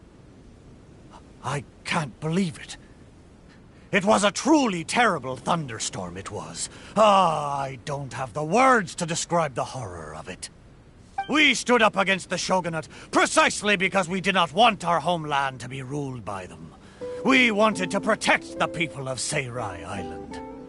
We made an enemy of the Shogunate for the sake of Seirai Island. And in the end... Oh, Shrine Maiden, why? Wait, so that thunderstorm was the reason I drifted here. I was terribly injured in that storm. My whole body was falling apart. It took all my strength to get here. Aw, Mitaboru. But what about the wooden sword? What does this have to do with it? This wooden sword is made from my broken timber. Zaimon once seized a sword-wielding Magu with his barbed spear. The Magu drifted here with us. The wooden sword was probably crafted by local children, imitating the Magu's sword. The body of the mighty pirate ship that once fought against the Shogunate, now reduced to a children's toy of all things. Arr, my mind is awash with strange and complex feelings. So, Mitaboru, should we take this with us? After all, it is a part of you. No, there's no point taking this now. Young scallywags. The little landlubbers got me this time. Although it's disappointing now that I remember the truth, somehow I feel relieved too. At least I know what happened. I won't be deceiving myself with my wishful thinking any longer. The only thing I'm worried about now is my old mateys who drifted here with me. I wish I could know how they're doing. Aye, let's hope so. Okay, there's one last place. I can feel it. It's the last piece of my body.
Is the last place somewhere around here? Aye, most surely. The precise location seems to be in that house on the beach. Wait. Why a house? Don't tell me some landlubbers turned me into furniture! There are a lot of wooden planks on this conch house, but they don't look like what we're after. Oh! Could it be the one on the stone? What is it, though? A board nailed onto two wooden strips with a wooden mallet next to it? This is a musical instrument? Can it really make a decent sound? Why don't we try it out first before giving it to Mitaboru?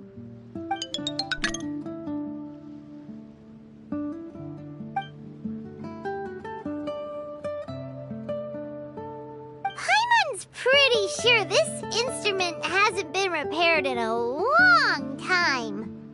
Well, this must be the last fragment of Mitaboru's body. Come on, let's go tell him.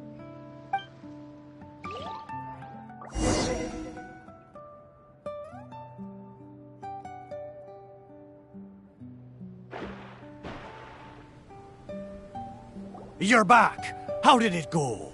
Did you find anything? This is indeed my last piece. But what the festering fishbait have they turned me into this time? We think it's a musical instrument, but it hasn't been fixed for a while, so you can't really play anything with it. Is that so? Ah, a pity to be sure. Musical instrument. I never imagined that my broken body could be used to play music. It makes me think of my old mates. They used to sing when the mood took them. They'd sit by the beach facing the campfire. Hey, what kind of sound does this instrument make? Why don't you give it a try? It hasn't been caulked for a long time, so it might not sound as good as you're hoping. It doesn't matter. Satisfy my curiosity. Just strike it and see what happens.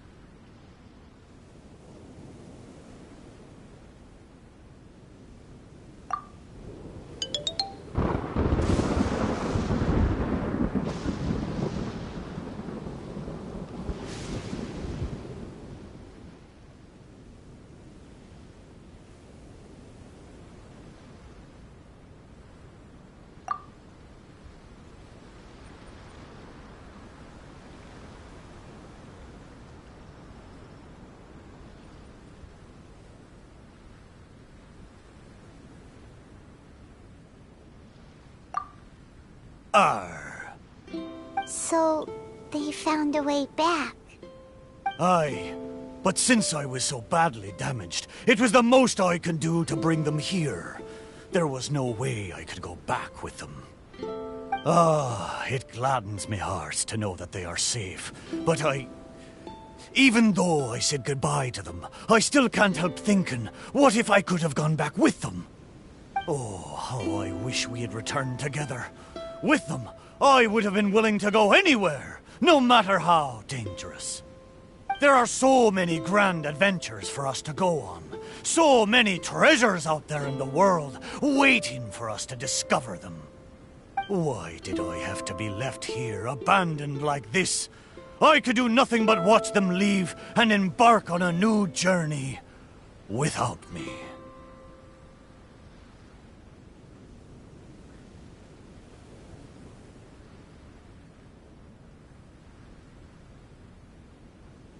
Laugh when you feel like crying, and press on when you feel like giving up. That's how you survive out on the ocean. Anyway, thank you for helping me remember all of this. Thank you kindly. I'm afraid, though, that they seem to have taken most of the treasure with them when they left. Yeah, in a way, all the things you sensed really were invaluable treasures. To you, at least. Aye, it's true. 'Tis a shame I can't repay your kindness. As a ship, there's only so much I can do. But, in the future, if I ever need your help again... We'll be here for you, whenever you need us, Mitaboru. Right? Fantastic! Thank you both. And if you ever voyage in these seas again, I will be your trusty companion.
fate.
Fallen leaves, adorn my night!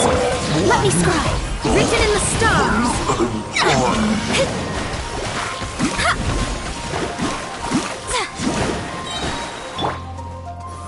Gather! Shadow Raven, let night fall! Into the wind!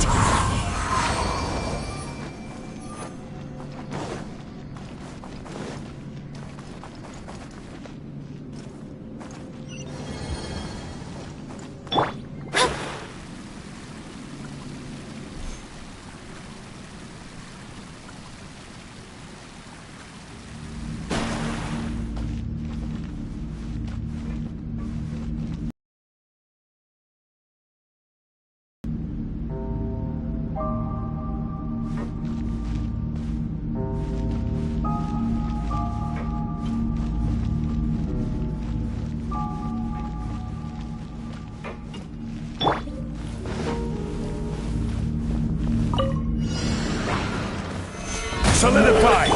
By royal decree! Clouds high, the birds come! Shadows of fate! Fate is upon me!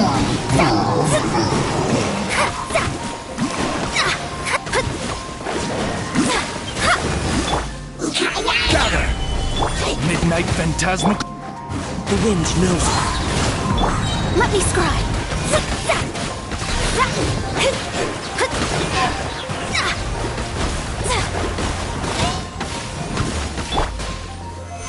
Stabilize! Reveal! As one with wind and cloud!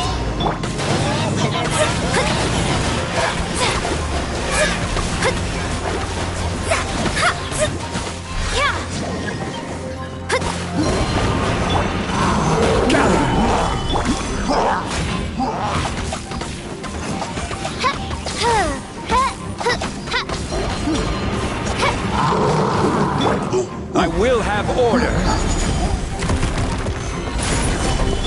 Shadow Raven, let's One with nature! go! Decided by destiny.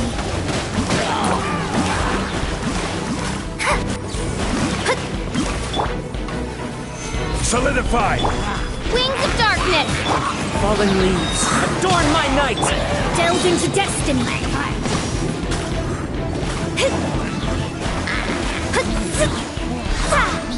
I summon thee. Stabilize! By royal decree. No rest for the wicked. Let me scribe, written in the stars.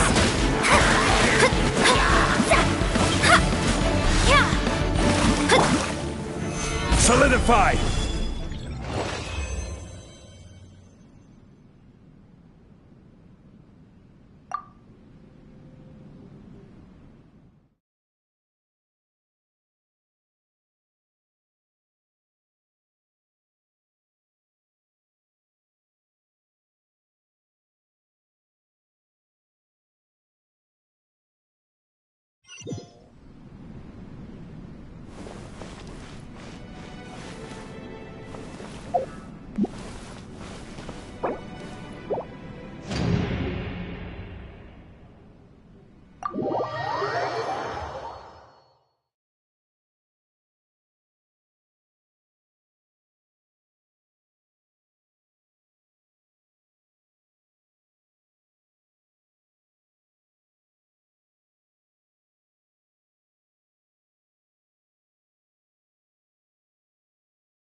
Gather! Odds revealed. Clouds high, the birds call! Shadows of fate.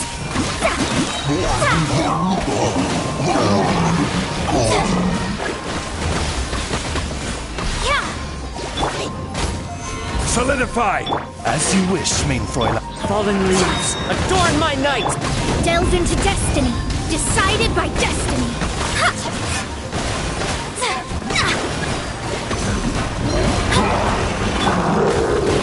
Stabilize! By royal decree. The wind knows me.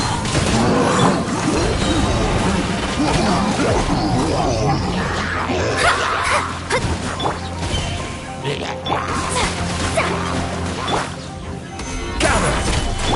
Midnight phantasmical. Clouds high, the birds call! Shadows of fate. Fate is upon you.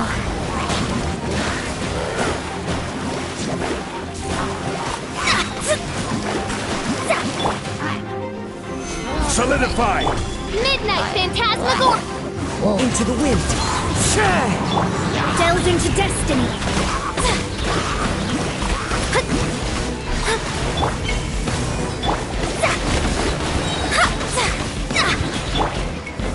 Stabilize! Odds revealed. Fallen leaves, adorn my night! Let me scribe, written in the stars.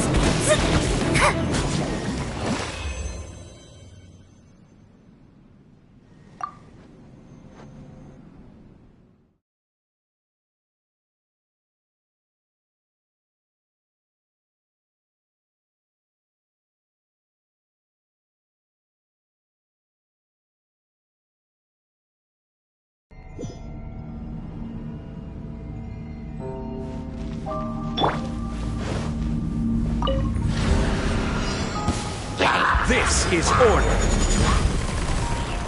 Solidify! By royal decree. The wind knows me. Delve into destiny.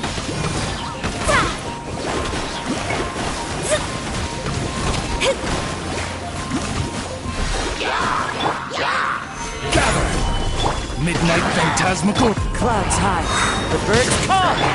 Shadows of fate.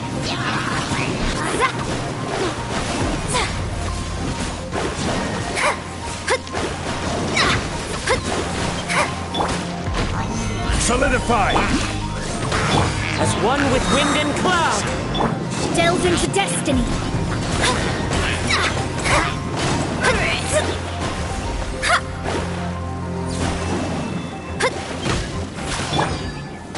Stabilize! Shadow Raven, let night. Into the wind. Shadows of fate, decided by destiny.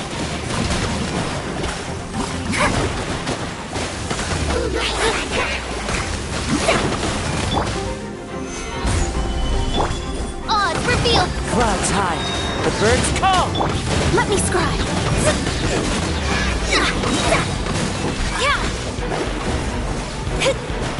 I summon thee.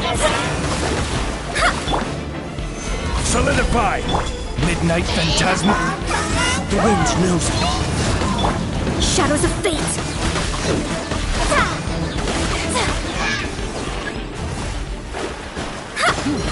Written in the stars. Gather! One with nature. Delve into destiny.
The dragon flew off and briefly rested at the gate.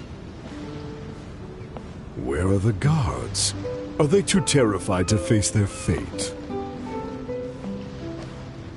As the evil dragon made no attempt to move or hide, the princess and her entourage quickly arrived.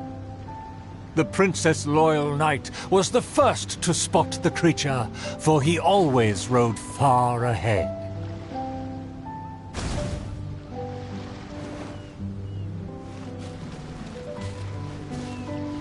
How dare the dragon be insolent as such? I pledge before the king to not let the princess come to harm.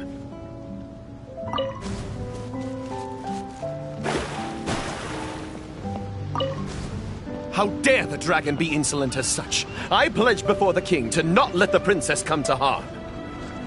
Mayhap our tactician can succeed with his wits and charm. Legends have it that he's the ultimate survivor.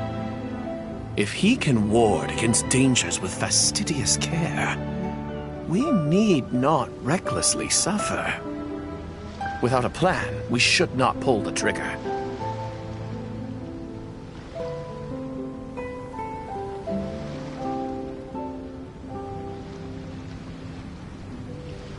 The loyal servant passed the message in a voice barely higher than a whisper. While the evil dragon rests, we will draw up a plan. Upon those words, she approached carefully, so the dragon would ignore her steps.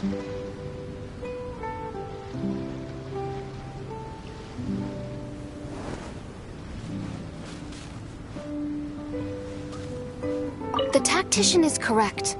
We require a plan before we fight.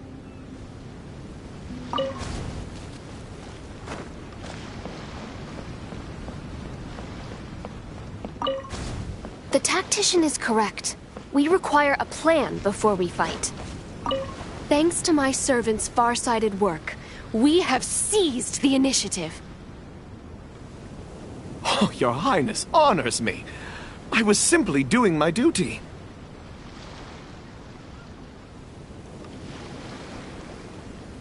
Placing the saddle on the right horse is the way of the world. Take your praise with pride. The tactician has fallen behind. Why does he falter? Did he get entangled in a struggle?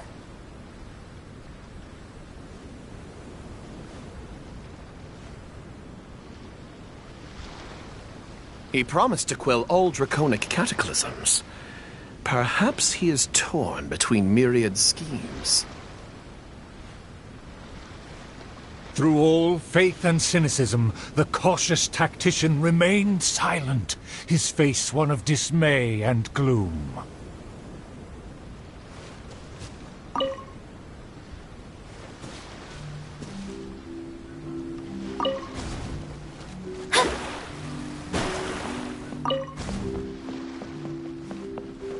O tactician, the dragon beckons. Please enlighten us about the stratagem. Stratagem? No stratagem can be perfected so quickly for a situation this grave. More time is vital. This merciful, enlightened one shall grant thee all the time in the world. Only at dusk will I call the dust to settle. Hark! The evil dragon speaks! It was simply feigning sleep to lure us into peril.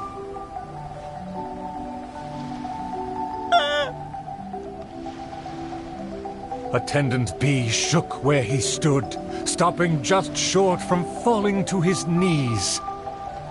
He muttered and apologized, then ran away to the gate without hesitation.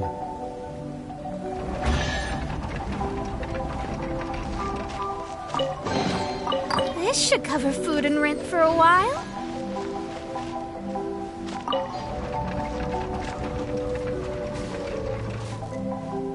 The princess and her loyal servant rushed off to find him, while the dragon broke into laughter. If the king had chosen to appease me, I wouldn't have been able to enjoy such a scene. Leaving behind her tactician-seeking servant, the princess returned alone to keep the dragon under guard.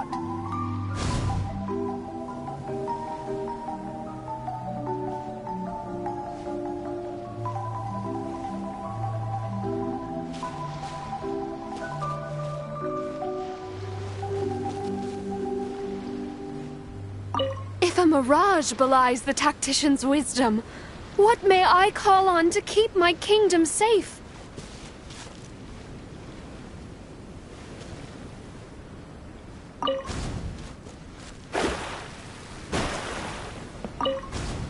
If a mirage belies the tactician's wisdom, what may I call on to keep my kingdom safe? The element of surprise fades. The dragon now lies calmly in wait. The tactician has lost his nerve, yet my servant followed in pursuit. Shockingly, open city gates greet me where guards should have stood.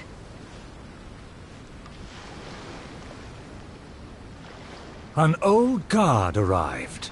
Though he was quite visibly drunk, his footsteps were surprisingly steady.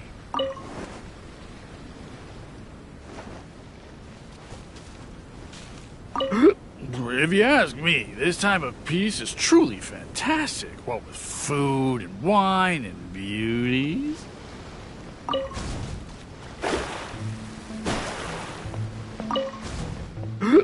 If you ask me, this time of peace is truly fantastic. What with food and wine and beauties. The aristocrats have never known our hardships. The searing sun and the chilling wind. Dragons, tacticians, what a boatload of nonsense. My eyes are dim now, and my ears ring. Why did they send me out to the front lines to take on a dragon? Though the young guard learned much from his senior, he hasn't forgotten his wish to defend the kingdom.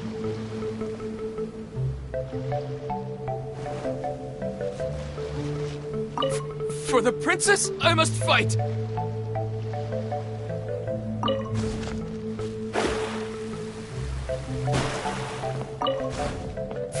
For the princess, I must fight! With everyone gone, I am the last line of defense. I must save the kingdom from... Oh, my belly. Could it be? No, not right now.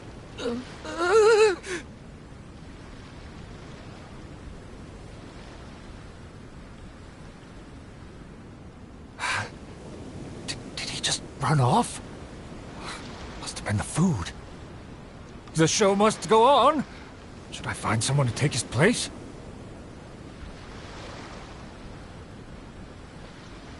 What? Why did the guard run away? The show hasn't finished yet. The narrator said they'll have to find a replacement. Shall we go look for one?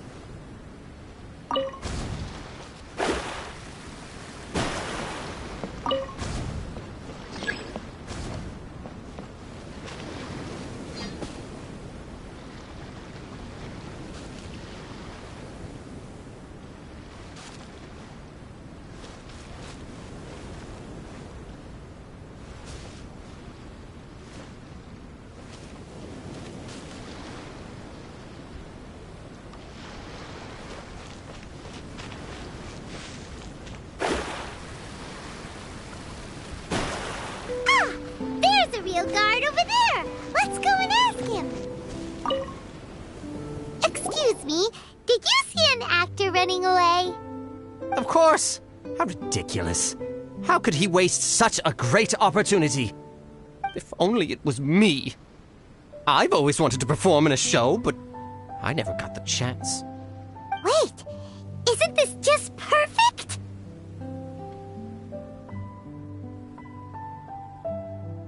Well, I've seen them rehearse, but I'm still not a real actor. But you are a real guard? The other guy suddenly disappeared just as he got to, I am the last line of defense! We can't let that stand!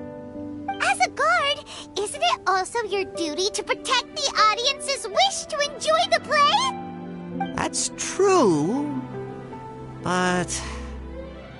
It's always been your dream to perform on a stage! People are waiting! There's no time to hesitate! Let's bring him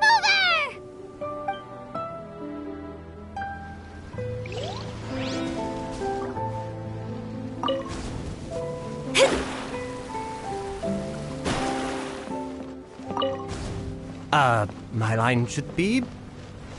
Look here, dragon! Very well, very well. Let this enlightened one see if you have any battle prowess to back up that shout. The loyal servant finally returned just as the terrible fight was about to break out.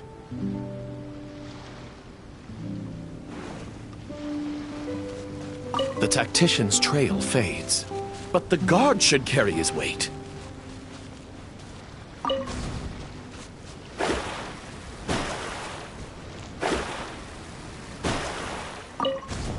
The tactician's trail fades, but the guard should carry his weight. No, I should have led him into battle. I was still way too late.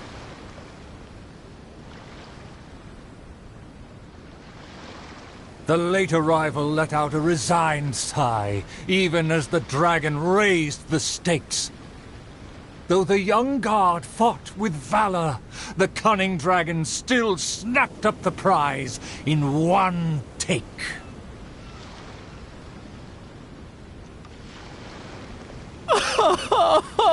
If I had worked harder during training, I wouldn't feel so helpless today.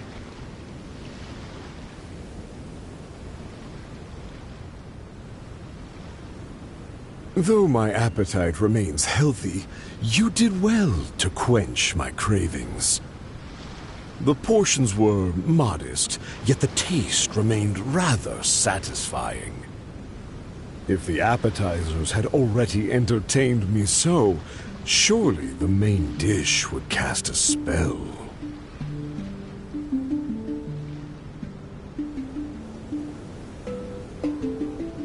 Thus, again satisfied, the proud dragon licked its mouth and leisurely flew off.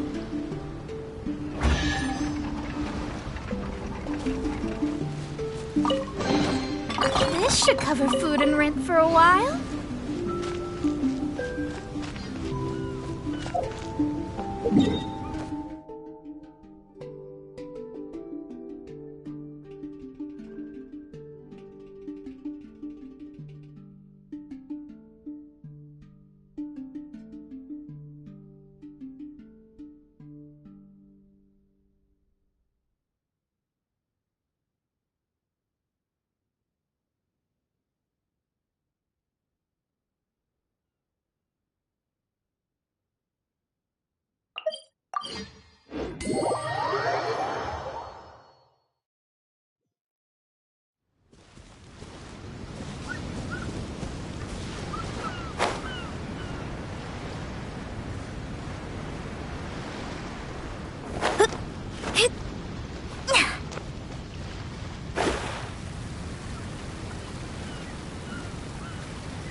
Outside of the city gates, there lies a blessed stretch of prairie by the lake, with lush vegetation and a gentle, pleasant breeze.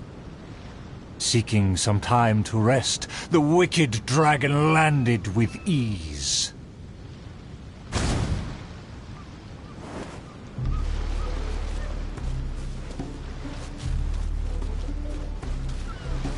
A lake across and so far away, the castle as if a bird in a cage. Have the humans finished preparing my meal, or do they yet believe they can defy their fate?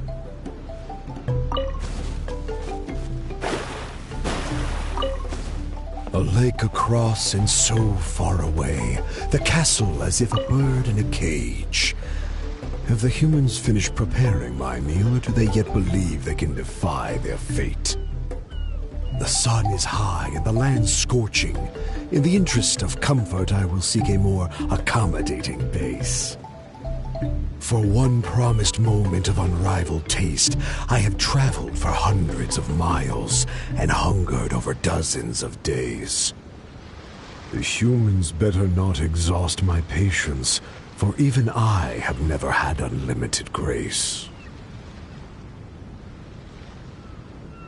Having spoken thus, the dragon sought relief in the shade. Yet forthwith, from the other direction, a merchant came.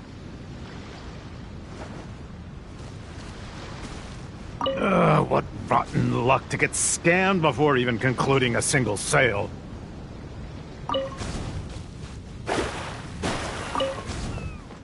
What rotten luck to get scammed before even concluding a single sale. I am a merchant who has traveled a very long way. Is this how this kingdom deals with trades? Throughout my entire career, I've never encountered a customer as loud or strange as this man today. To him, everything I have for sale is either a manipulative scheme for money or undeserving trifles of heinous quality. To think I even mistook him for some kind of connoisseur, when at the end of it all, he only made a fool of me. He never cared to close a sale. He just saw me as a challenge and refused to be defeated.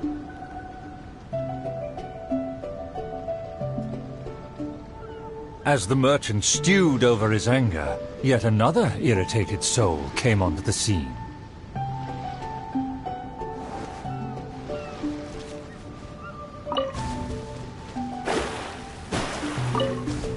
Darn it! Why is this guy getting in my way? My quest is to track the dragon. I don't have time to waste. As an adventurer, defeating evil is my calling. Just the thought of him makes me enraged. All I said was that I've never heard of him, and he's treating that like the biggest mistake.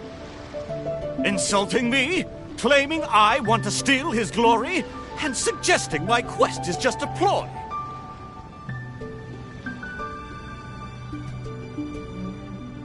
Evil dragon, show yourself! Resistance is futile!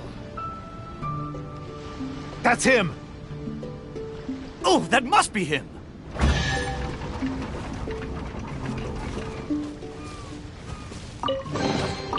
This should cover food and rent for a while.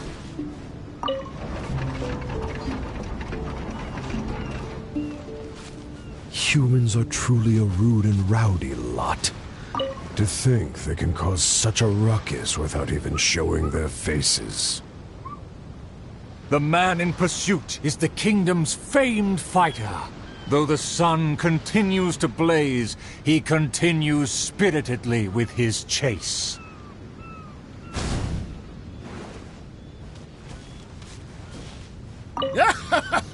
It would seem that my boundless fame has caused even the evil dragon to lose its nerve.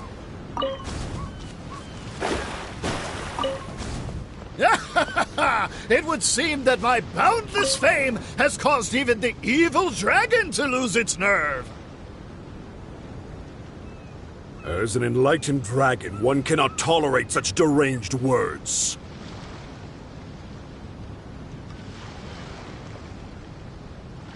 Aha! Evil dragon! I didn't believe you would actually come out and face me!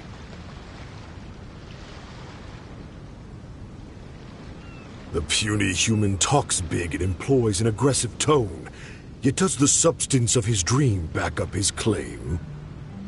Oh.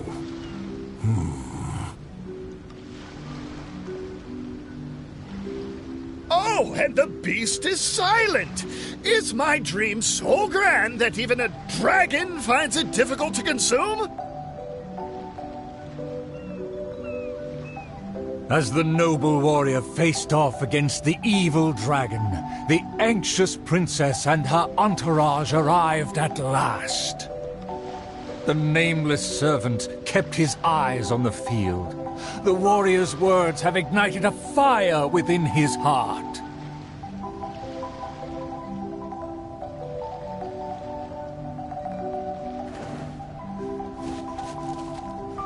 I admire his fearless figure. It would be a dream to also one day prove my character.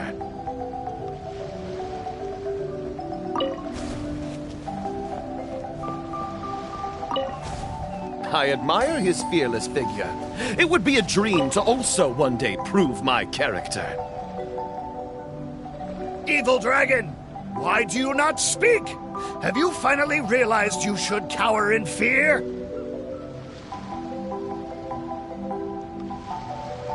I care not for those who are lesser. Your dream is massive, yet hollow in nature. For now, this weak, enlightened dragon still cannot decide if it's fit to eat. Oh, how vile of you to humiliate me, just because I'm an enemy! I regarded you as a worthy opponent, yet you use such insidious tactics! I, the world-famous fighter, will never fall before your degradation and trickery! You disgust me!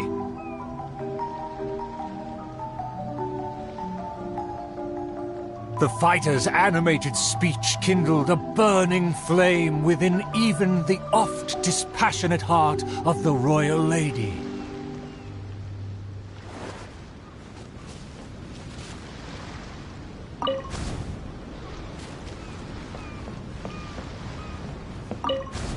I am long tired of my peaceful boudoir. I wish to fight alongside my soldiers. Though one sees little reason to teach a lesson, perhaps no choice is left in the matter. Too many appetizers before the dish ruins the mood, but just for today, I can entertain an early platter.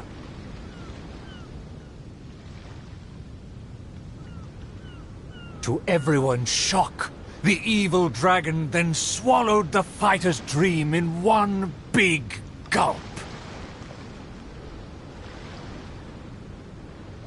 It is just as I thought. Thin and crunchy, though empty under its shell. A most marvelous texture. The warrior was handily defeated. So he was a gifted orator, but never a true fighter. Conceit became his downfall. His power did not match his stature. The dragon remained unsatiated. Under everyone's gaze, it flew away to parts unfamiliar.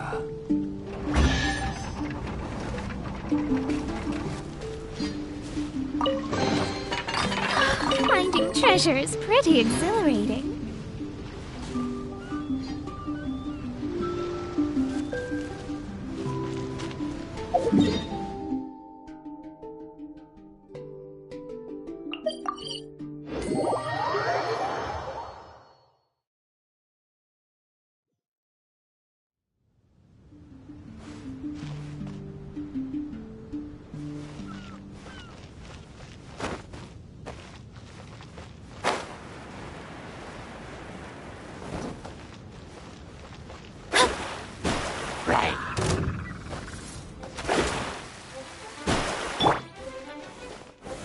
Stabilize! By royal decree. The wind knows me.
Still vowing to defeat the dragon, the princess followed the trail.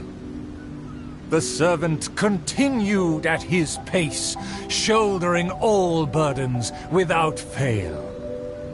Though the slayer scorned the servant, the loyal man paid it no mind.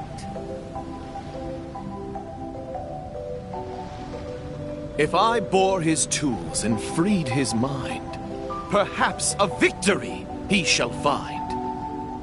He bears the sword of destiny, the blade of the chosen one. He will raise it before the dragon, and victory will follow in time. As if hearing his thoughts, the dragon descended upon a village.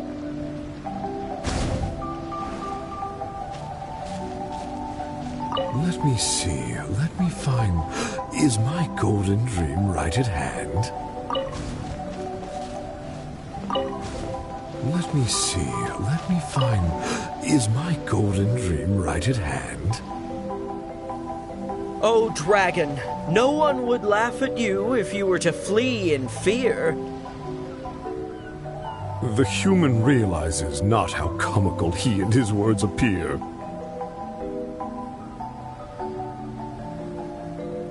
Wise and merciful as I am, I will refrain from taking the bait. However, I pray you will live to regret what you say.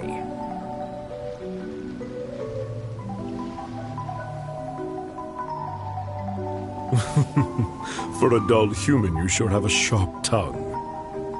Let's see it then, if among heroes you truly belong. The princess has also finally caught up with her attendants.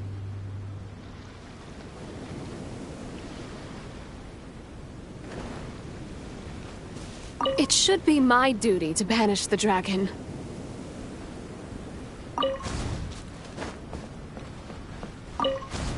It should be my duty to banish the dragon. Your Highness, your permission to charge?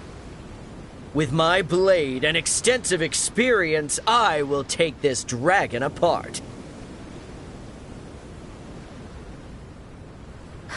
Permission granted. Be on your guard. I once slew a poisonous dragon and took this most precious reward. This cloak lets me evade any type of regard. I will bide my time and find the moment to strike the heart.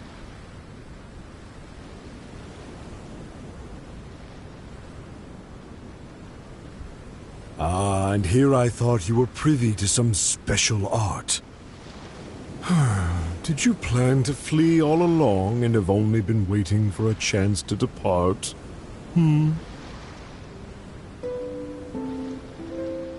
If the slayer put on his cloak and walked into the crowd, who would be able to tell him apart?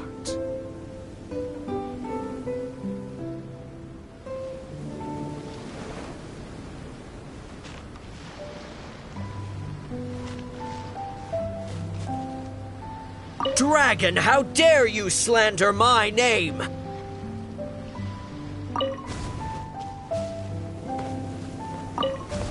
Dragon, how dare you slander my name? Despite my patience and mercy, you have shown no shame. Bitter regret will be yours after I take aim.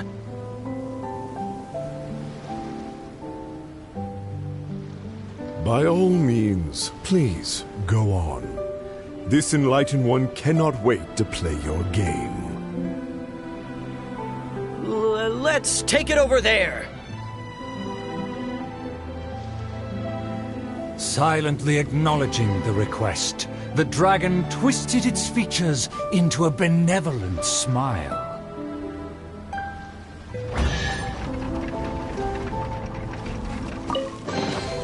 This should cover food and rent for a while.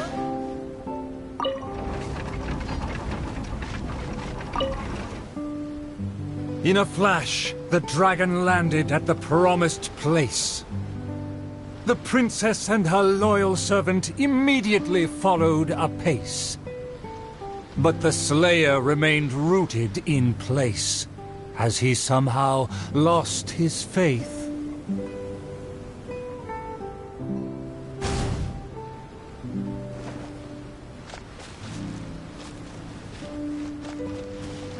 Evil dragon, you'll see what I'm made of!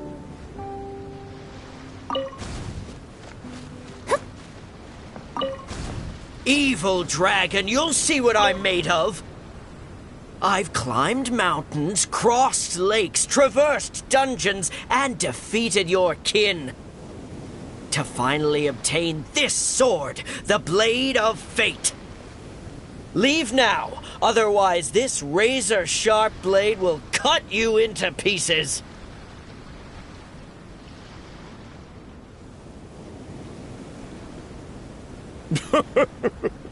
What must be a shining myth to you is but trivial babble to me. I will settle and not even move 2 feet. Attack as you please. Simple villagers gathered to witness the scene. Many were fascinated by the blade's myth. A farmer came forward to try out the blade, but others wondered if hands that had only held a pitchfork could even grasp the hilt.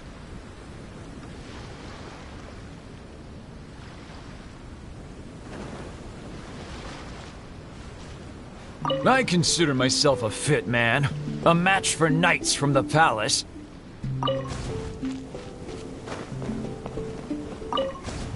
I consider myself a fit man. A match for knights from the palace.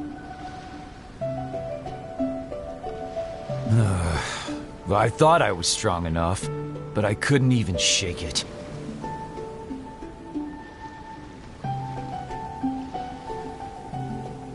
The farmer used all his strength, but the sword remained in place. As for the princess and her servant, they also declined to try their faith. The dragon observed intently, but its patience finally wore away. Alas, I've grown tired of words and charades. When will a puny human finally save the day? Take the blade and strike me down, if you mean what you say. A mighty dragon slayer shan't do your bidding. A dragon slayer? You are but a charlatan. Drop your pretense and ask the child. Even he can see through you.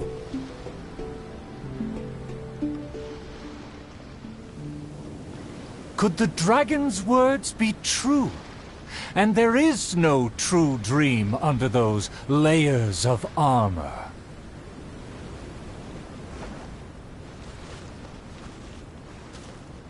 A dragon bigger than those from the rhymes, but I won't be scared. A dragon bigger than those from the rhymes, but I won't be scared.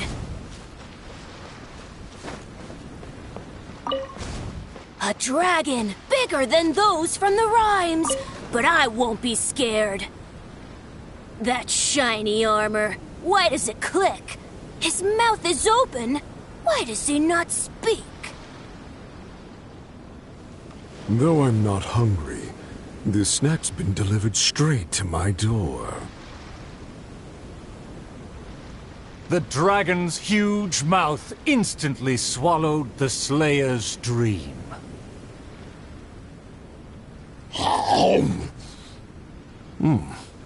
It's just as I expected.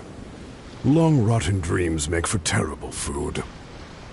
This bad apple taste. What a disgrace. The Slayer was also defeated.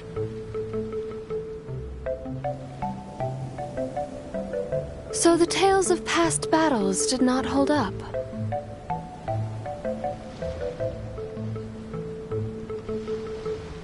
the dragon again departed the scene, leaving only the bewildered slayer in his wake.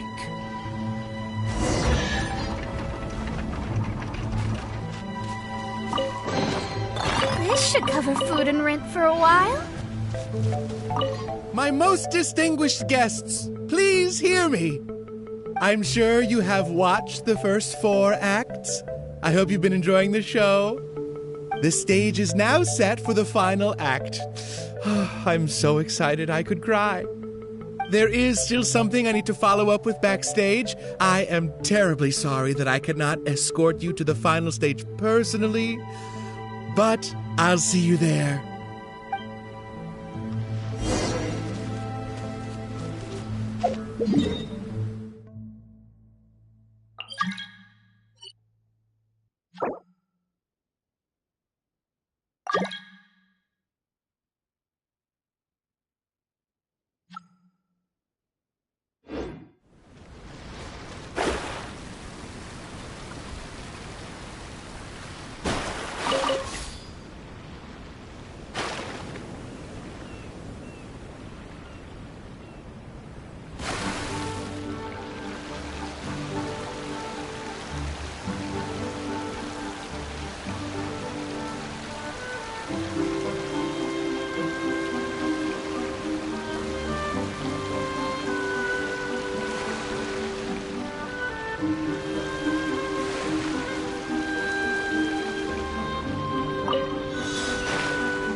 with some more fortune.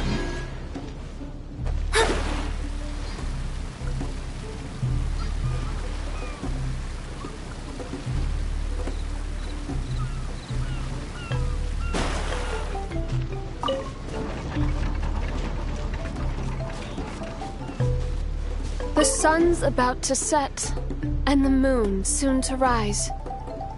Our time is almost up, but evil survives.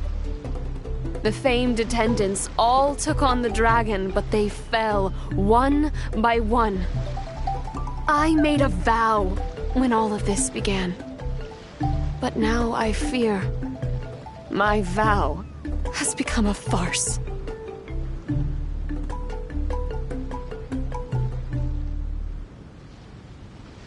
As her most loyal servant, I should share her worries. I am a nobody, but thanks to her, I was given a place. Nevertheless, I admire the princess's diligence and kindness. Please, don't dwell in sadness. We can reflect on the trio's mistakes.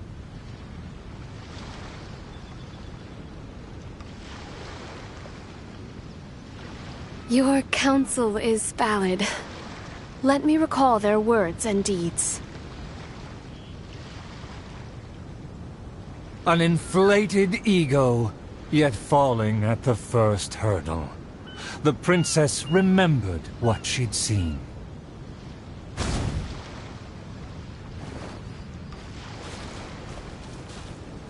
I fancied myself a fighter, but my enemy saw right through me. I overestimated my ability.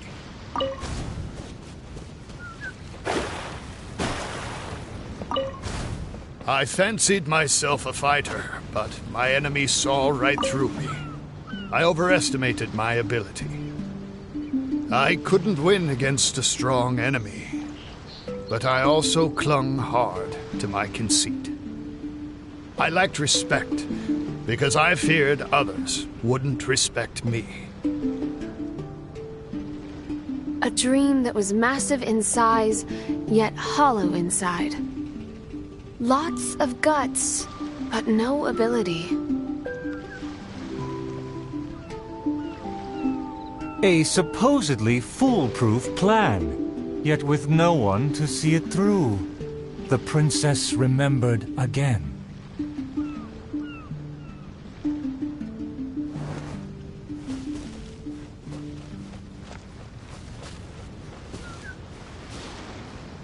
To protect myself, I ran away and let others take my place.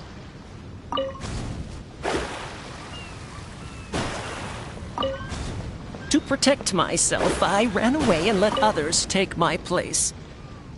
All my plans evaporated when I saw the dragon in front of me. I did survive everything, but every time I did so by abandoning those standing next to me.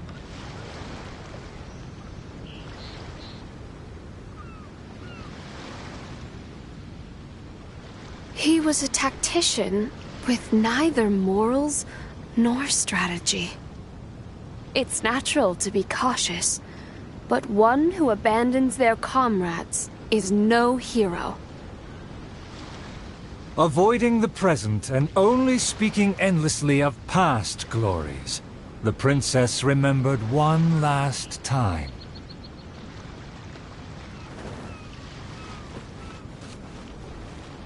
My past has proved my deeds. My laurels should now be able to speak for me.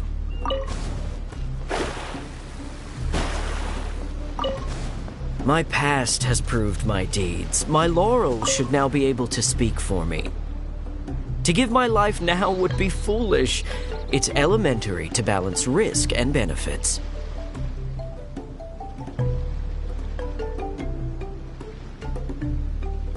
His past has faded. All he has now is his former glory. The spirit has decayed. He has long forgotten the taste of his dream. If they all failed to defeat the dragon, then With only my dream and my rapier, how can I possibly defeat the dragon? Though I am but a lowly bystander in the palace, I know you to be humble and grounded. You are never selfish or merciless. All know you for your eagerness and diligence, your dreams that are no less than gold. Your Highness, please don't underestimate yourself. Believe in your golden ideals, and that you will slay that dream-devouring dragon for good.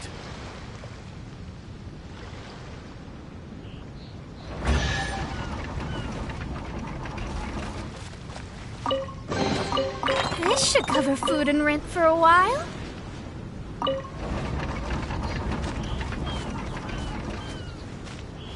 It is almost night. The dragon has changed its name to the Starving One.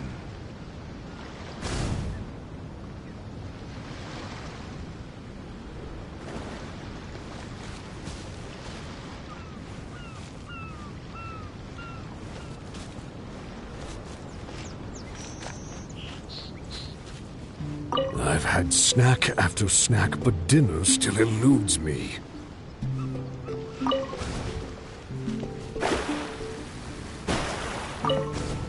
I've had snack after snack, but dinner still eludes me. Snacks are distractions. In the end, they have no true substance. What's more, some of these just made me feel sick.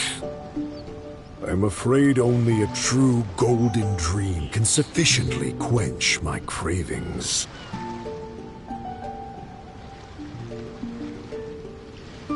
The loyal servant approached quietly to observe the dragon. For the princess, he will do any and everything.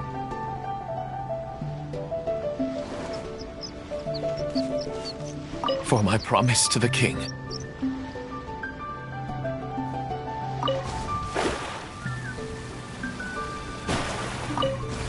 For my promise to the king. But also, to make her happy. Even if it seems impossible. Huh? The dragon looks strange. Why is it covering its chest? Let's hear what it's mumbling. I shouldn't have underestimated the humans, or been so gluttonous. Now that my stomach is churning, I have no strength left to face off against the king.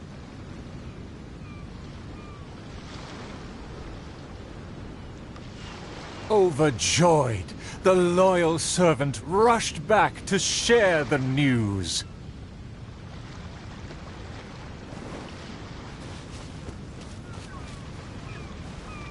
My heart is full of courage. I will wield my rapier with pride.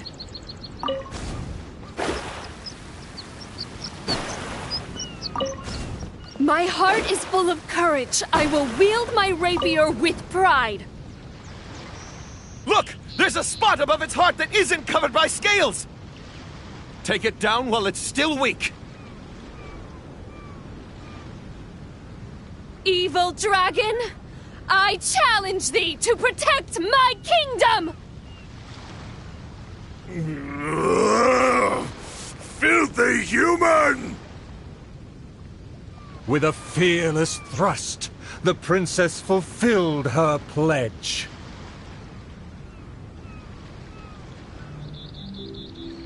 The world opens itself before those who do not forget their dreams and nobility. Thank you as well, my loyal servant. You deserve a fitting reward. In light of our recent trials, I will name you... The Shatterer of Despair, Flugel der Dunkelheit, servant of the Prinzessin der Veratilam. Finally, the princess personally defeated the dragon, and peace returned to the kingdom. All praise, all praise.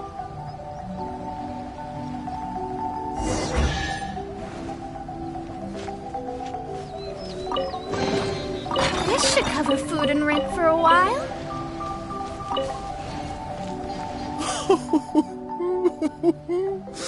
Oh, the show was a resounding success. Our thanks to all of the actors and actresses, and our thanks to everyone who came in to support us. Oh, of course, we must thank you as well, Traveler and Paimon. I really appreciated your undivided attention. Oh, it felt just like the relentlessly piercing gaze of the evil dragon. Oh, yes, the title is Tale of the Sword-Wielding Princess. Well, it's just like how the 5 Kassen are usually portrayed in 4 poems.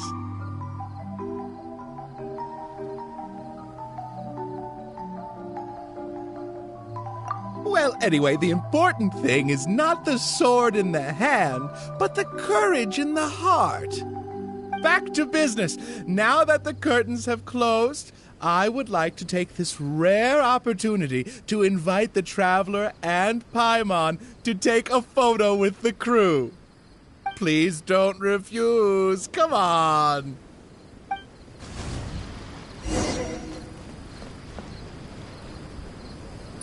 Is everyone ready? 3, 2, 1. Yay! Whoa! Tone down the excitement, buddy.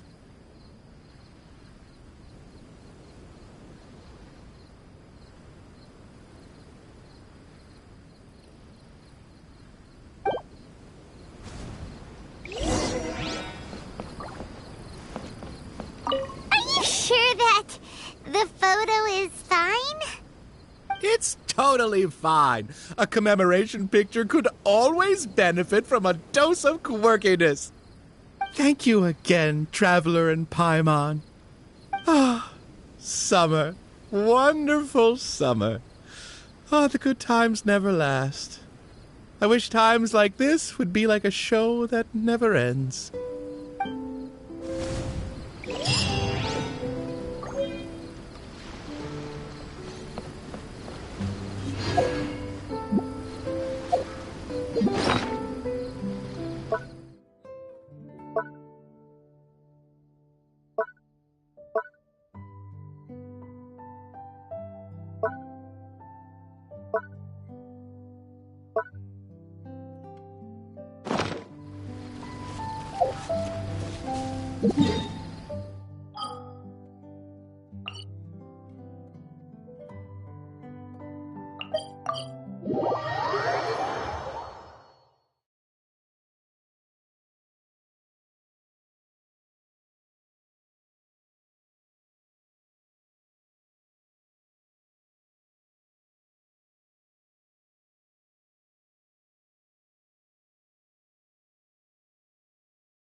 This realm...